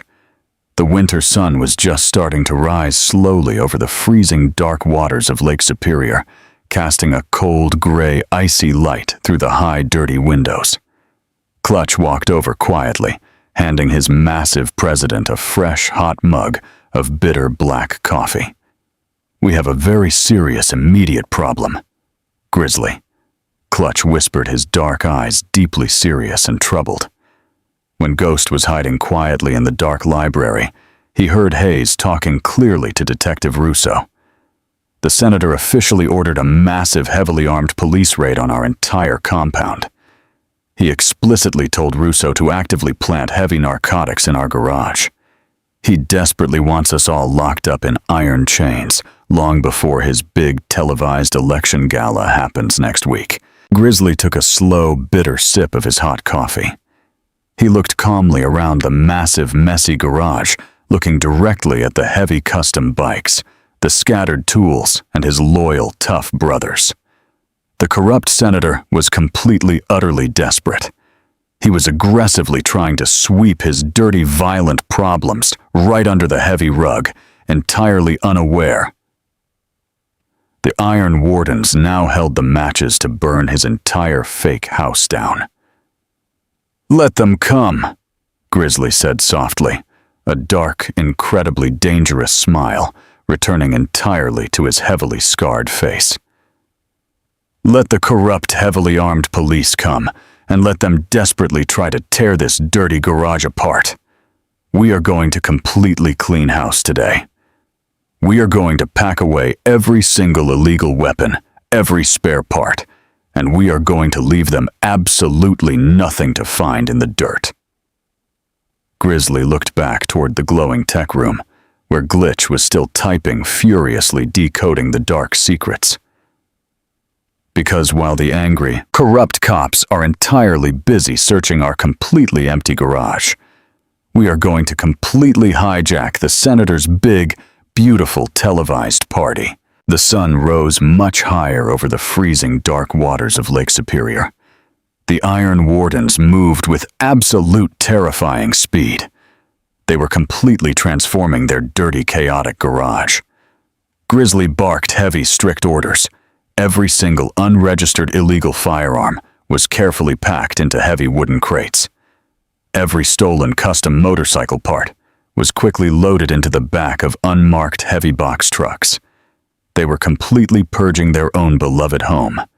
They scrubbed the oily dark floors, wiping away absolutely every trace of their outlaw dangerous lifestyle. It took them 6 long, exhausting hours, but by the time the bitter afternoon rolled around, the massive corrugated steel building was completely, entirely spotless. It looked exactly like a quiet, abandoned warehouse, holding absolutely nothing but dust and cold winter wind. Rusty carefully packed a small, warm bag for Toby.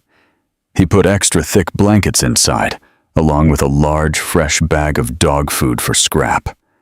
Rusty was taking the brave little boy and the tiny, shivering stray dog completely away from the dangerous compound. They were going to a secure, hidden safe house located far outside the freezing city limits. Grizzly walked slowly over to the heavy truck, looking deeply into Toby's one good, bright eye.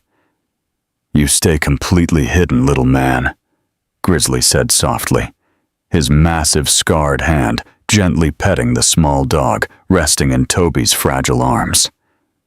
"I have a very important, dangerous meeting today, but when the freezing sun comes up tomorrow, you will be completely free."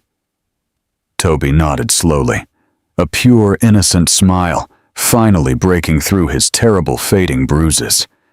"Thank you, Grizzly," the boy whispered softly.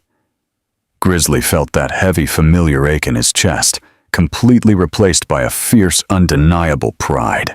He watched the heavy truck drive far away, disappearing entirely into the blinding white snow. Suddenly, a loud, victorious shout echoed completely through the empty, echoing garage.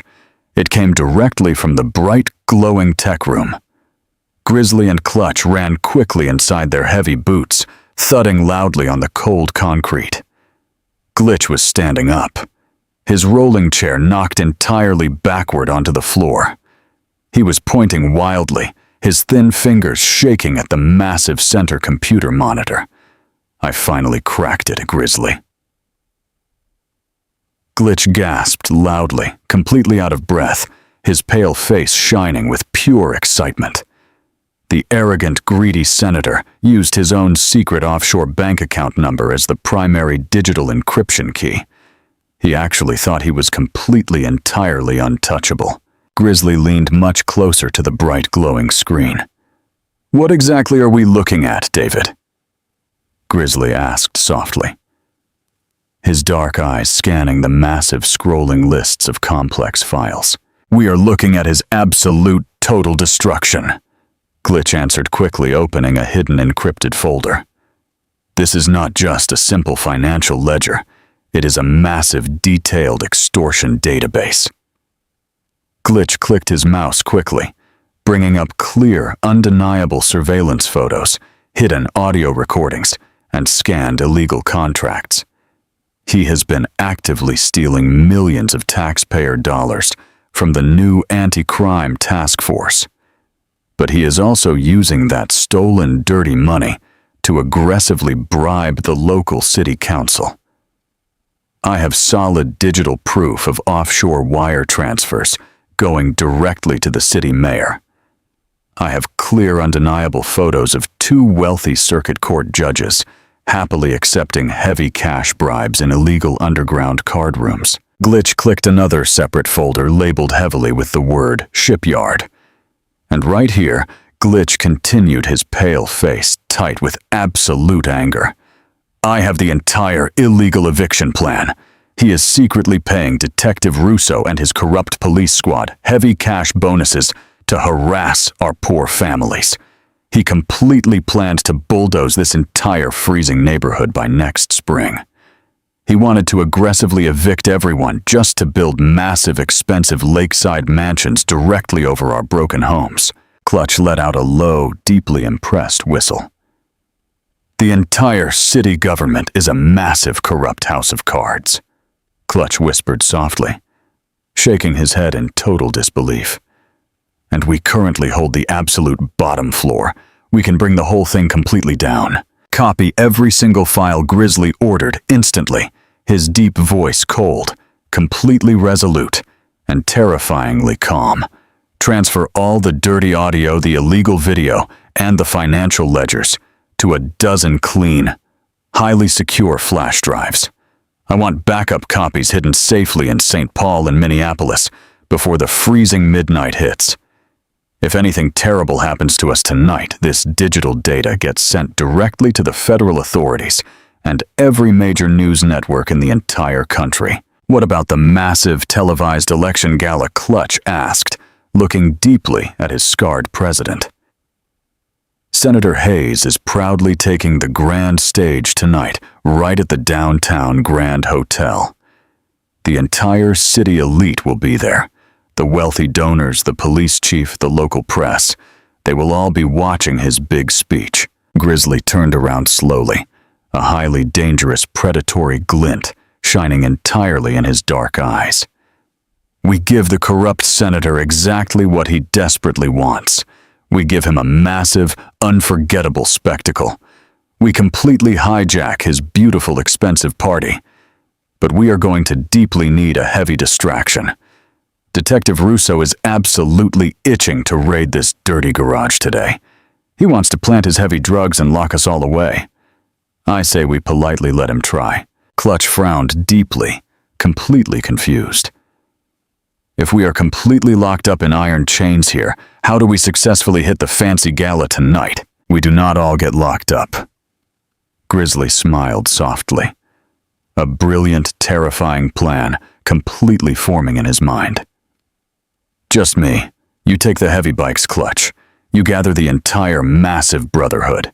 You get completely ready to ride downtown in the dark. I will stay completely behind, sitting right here in the empty garage. I will personally welcome our corrupt, angry guests.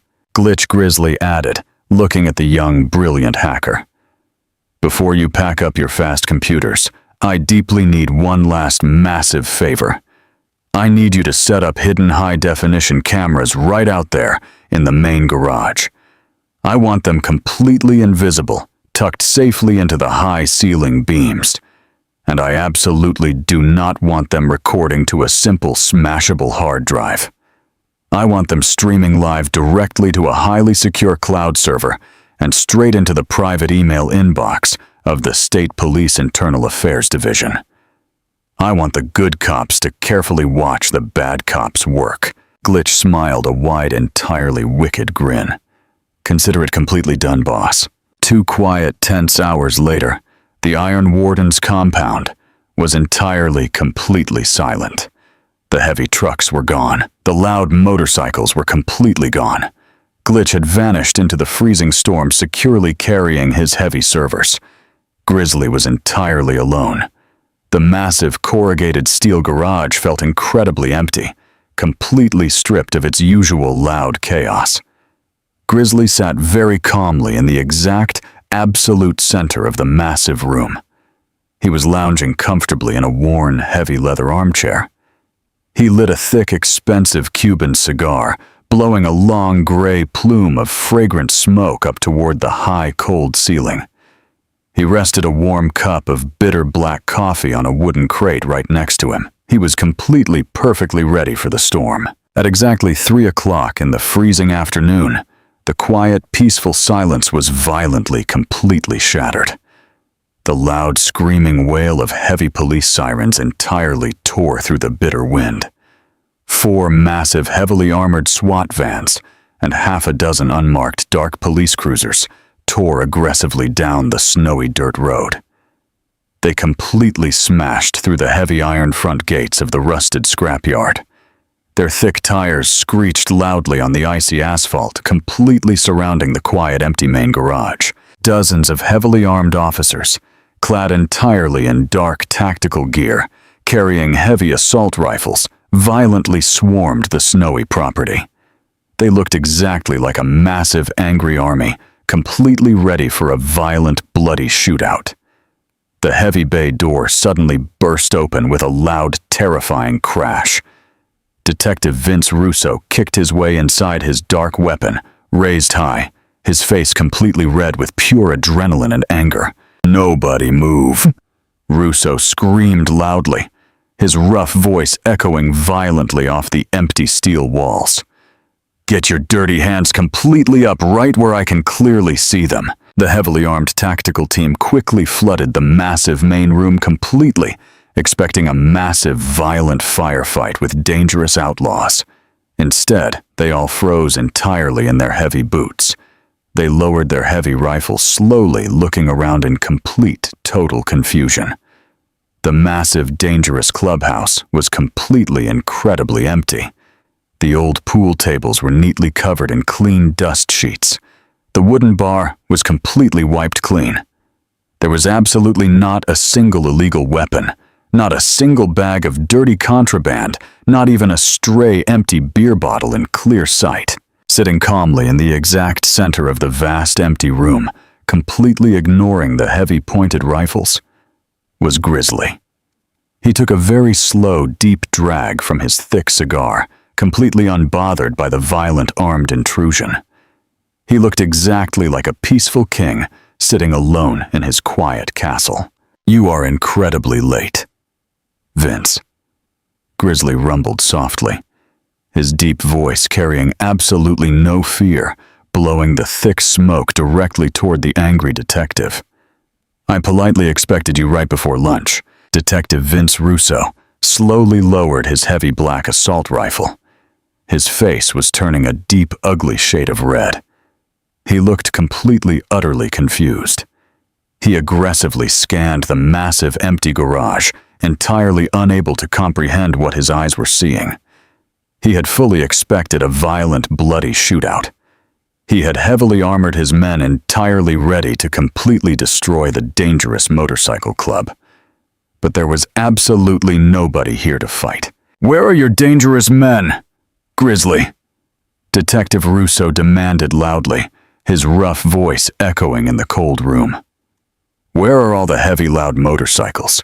Where are the illegal stolen weapons you always hide in this dirty shipyard?" "It is a beautiful, crisp winter afternoon," Vince Grizzly replied calmly, taking another slow, peaceful drag from his thick cigar. "My loyal brothers simply decided to go for a long, cold winter ride.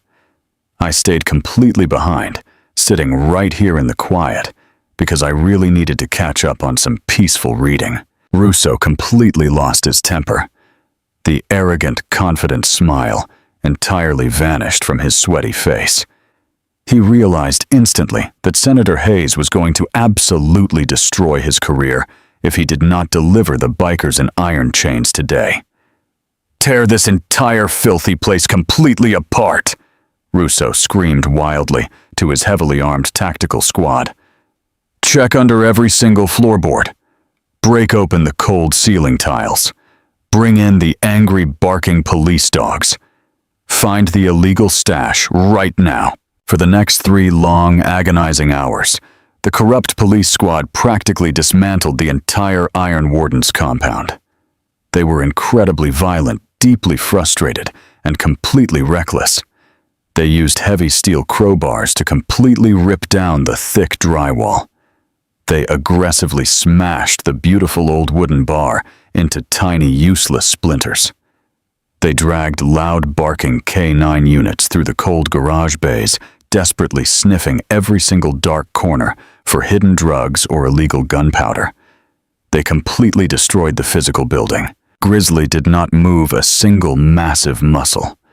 He just sat quietly in his heavy leather armchair. He watched the corrupt, angry men tear his beloved home entirely apart. But he felt absolutely no sadness. A true clubhouse is not made of simple wood, cheap drywall, or cold concrete. A true clubhouse is made entirely of unbreakable loyalty, deep brotherhood, and fierce love. They could easily smash the old walls, but they could never ever break the Iron Wardens. As Grizzly watched the corrupt cops sweat in the freezing cold, his mind quietly drifted back to little Toby. He thought deeply about the brave boy, currently hiding safely far outside the freezing city, petting his tiny stray dog. He thought about Toby's heavily sedated, terrified mother, trapped entirely inside that massive, wealthy mansion. And he thought deeply about the poor, struggling shipyard families, the innocent, hard-working people that Detective Russo had violently evicted just to please the greedy senator. Grizzly knew with absolute, undeniable certainty that losing this dirty garage was a tiny, meaningless price to pay for true, righteous justice. The bitter winter sun finally started to set, casting long, dark, freezing shadows entirely across the ruined, messy garage floor. The tactical officers were completely exhausted, breathing incredibly heavily, covered entirely in white dust and dark grease. A young junior SWAT officer walked slowly over to Detective Russo. The young officer looked completely defeated. "We found absolutely nothing, sir." The junior officer reported very quietly, keeping his head down.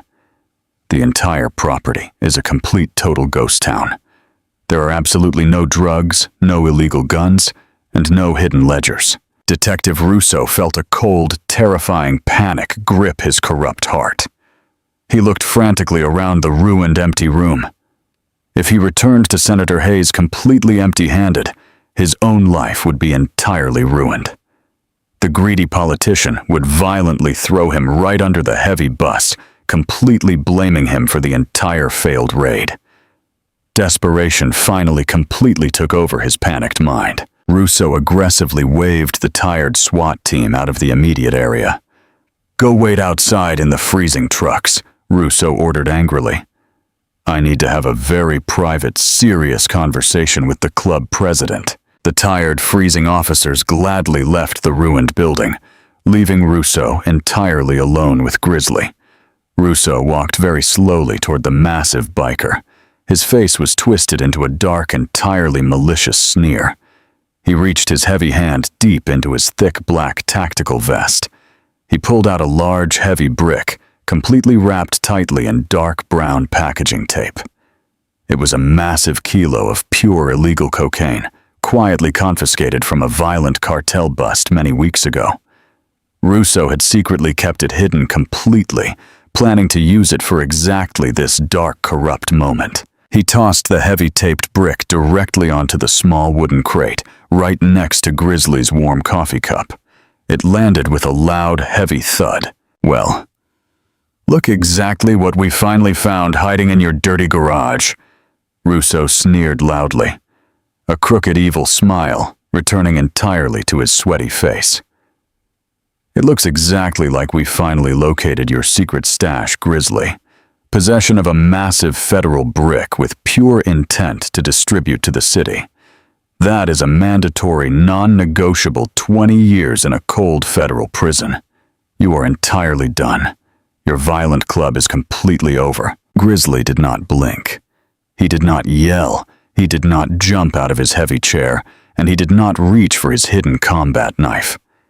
He just looked slowly down at the heavy brick of drugs, and then he looked slowly right back up at the corrupt detective. A slow, terrifying, deeply confident smile completely spread across Grizzly's heavily scarred face. You really are exactly as stupid and exactly as careless as Senator Hayes completely thinks you are. Vince Grizzly rumbled softly, his deep voice carrying a dark, amused tone. "Shut your mouth, you filthy animal," Russo snapped aggressively, stepping completely forward, grabbing Grizzly roughly by the heavy collar of his dark shirt. "You are going away forever. I am personally going to put the heavy iron chains on your wrists right now. Look up." Vince Grizzly whispered softly, completely ignoring the heavy hands on his shirt. Russo frowned deeply, completely confused by the strange command. He slowly tilted his head back, looking directly up into the dark wooden ceiling beams. Tucked incredibly discreetly into the dark rafters, completely blending perfectly with the cold shadows, was a tiny, high-definition camera. It had a very small, bright red light happily blinking in the dark. "Look to your absolute left," Grizzly continued smoothly. Russo turned his sweaty head quickly. Hidden perfectly behind the newly smashed, jagged mirror of the broken bar, another tiny camera lens was clearly visible, pointing directly at the heavy drug brick on the table. "I currently have exactly 8 high-definition audio-enabled cameras, completely broadcasting live from this very room," Grizzly stated loudly, his deep voice booming with absolute terrifying authority. "They are absolutely not recording to a simple, smashable hard drive, Vince. You cannot simply shoot them with your heavy rifle to hide your dirty crime. They are currently streaming live directly to a highly secure cloud server." The color completely entirely drained from Detective Russo's sweaty face. He let go of Grizzly's heavy shirt, instantly stepping quickly backward, as if the massive club president was suddenly made of burning fire. "And they are currently broadcasting straight into the private secure email inbox of the State Police Internal Affairs Division." Grizzly continued standing up very slowly, towering completely over the terrified, corrupt cop. "The good, honest state detectives just watched you pull a massive illegal kilo of cartel cocaine directly out of your own tactical vest. They just watched you intentionally, illegally drop it right onto my table. They heard every single corrupt, dirty word you just proudly said." The heavy brick of fake evidence suddenly looked exactly like a live, ticking grenade. Detective Russo began to shake violently. He realized with absolute crushing horror that he had just completely immolated his entire long police career on a live, highly monitored federal feed. The state police would absolutely be coming for him. He was completely, entirely ruined. "You complete arrogant idiot!" Grizzly growled loudly, stepping closer to the trembling, broken man. "You actually thought you were springing a clever, highly planned trap on me today. You thought you were the smart hunter. But I completely used you, Vince. I intentionally kept you and your entire heavily armed squad entirely busy playing interior decorator in my empty, cold clubhouse. I needed you completely distracted and far away from the downtown city streets." Russo dropped his heavy radio onto the floor. "Distracted?" Russo stammered weakly, his rough voice completely cracking with pure fear. "Distracted for what, Grizzly? What exactly are you doing?" "I kept you entirely away because my loyal brothers needed clear, safe roads." Grizzly smiled darkly. walking slowly toward the open, freezing bay doors. They needed to get completely into position for the real main event tonight. Senator Hayes desperately wanted a big, beautiful show. We are going to give him one.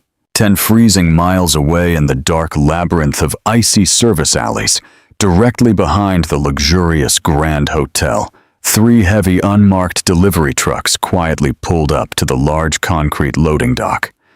They did not bear the colorful, bright logos of wealthy catering companies or expensive florists.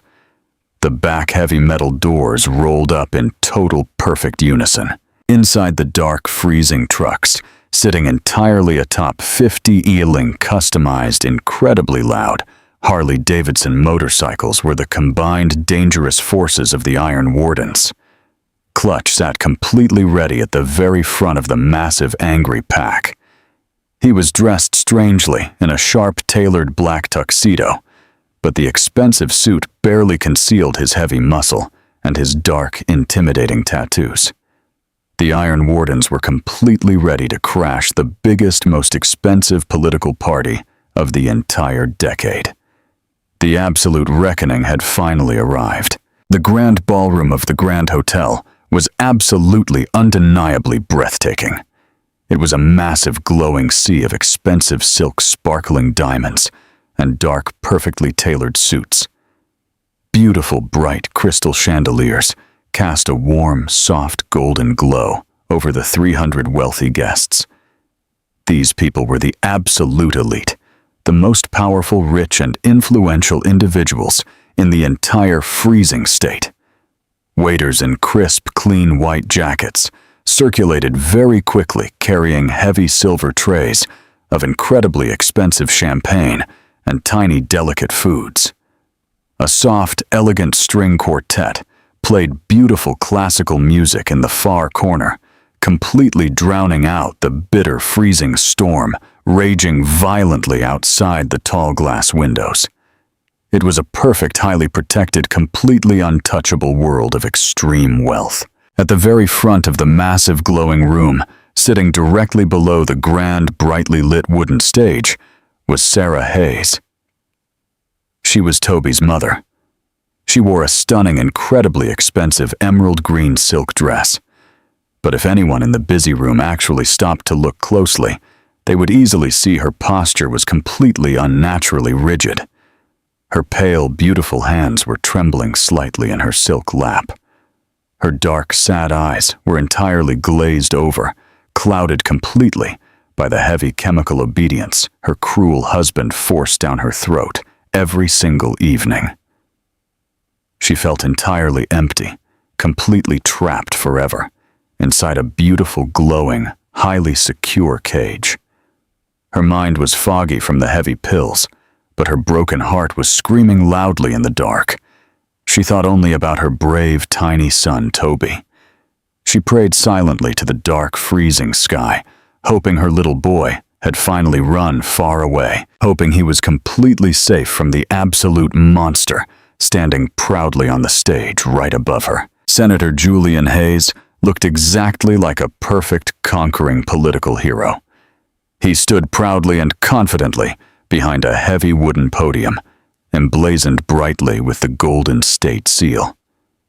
His silver hair was perfectly expensively styled, and his bright, heavily practiced smile radiated pure artificial charm. He tapped the microphone gently, raising his hand slowly, asking nicely to quiet the wealthy, adoring crowd. "Ladies and gentlemen," Senator Hayes boomed loudly, his confident, deep voice echoing perfectly off the tall marble pillars of the ballroom. "We are currently standing at a very important, beautiful turning point for our great city. For far too long, the dark, freezing shadows of our lower streets have been completely ruled by organized, violent criminals. They are terrible, dirty gangs exactly like the Iron Wardens motorcycle club, who constantly aggressively poison our peaceful neighborhoods." The wealthy elite crowd erupted immediately into loud, thunderous applause. The corrupt city mayor, seated right near the stage, nodded his head. approvingly raising his expensive champagne glass in a happy, completely silent toast to his powerful friend. "But I stand proudly before you tonight." Senator Hayes continued smoothly raising his hand again to completely silence the loud room. A smug, highly arrogant, completely cruel grin was plastered permanently across his wealthy face. "I absolutely promise you tonight, their terrible reign of violence ends completely, right now. As we speak, my specially funded, highly trained police task force is actively, aggressively dismantling their primary filthy compound on the entirely opposite edge of our city. By tomorrow morning, the Iron Wardens will be absolutely nothing more than a bad, forgotten memory." More loud, completely happy applause filled the bright, glowing room. But exactly as the cheerful clapping slowly began to die down, a very strange, deep, heavy rhythmic vibration started to rattle the large room. It was completely subtle at first. The expensive, tall, crystal champagne flutes began to shake gently on the bright silk tablecloths. It felt exactly like a low-rolling, terrifying earthquake, vibrating deeply and violently through the polished wooden floorboards. Within a few short, tense seconds, it grew rapidly into a loud, ear-splitting mechanical roar. The elegant, quiet string quartet completely stopped playing their music. The musicians lowered their wooden instruments, looking around in total, absolute confusion. The wealthy elite guests began to murmur nervously to each other, turning their heads quickly toward the heavy gold leaf double doors located at the very back of the massive ballroom. The loud, vibrating roar was entirely, absolutely unmistakable. It was the deafening, heavy sound of massive motorcycle engines completely surrounding the quiet, elegant hotel. Suddenly, with a loud, entirely terrifying crash, the massive wooden doors did not just swing open. They were violently, entirely kicked completely off their heavy brass hinges. The heavy doors slammed loudly and violently against the marble walls, shattering the peaceful illusion of the party entirely. The high society crowd gasped loudly in absolute, genuine terror. They instinctively shrank back, pulling their expensive winter coats and heavy diamond jewelry tight against their bodies, as 50 massive, heavily tattooed members of the Iron Wardens marched slowly, deliberately, right into the pristine, glowing ballroom. They did not draw any loud, dangerous weapons, and they absolutely did not shout, threaten, or scream at the crowd. They simply walked in total, terrifying, disciplined unison. They quickly formed a solid, unbreakable, dark, leather-clad wall directly at the back of the grand hall.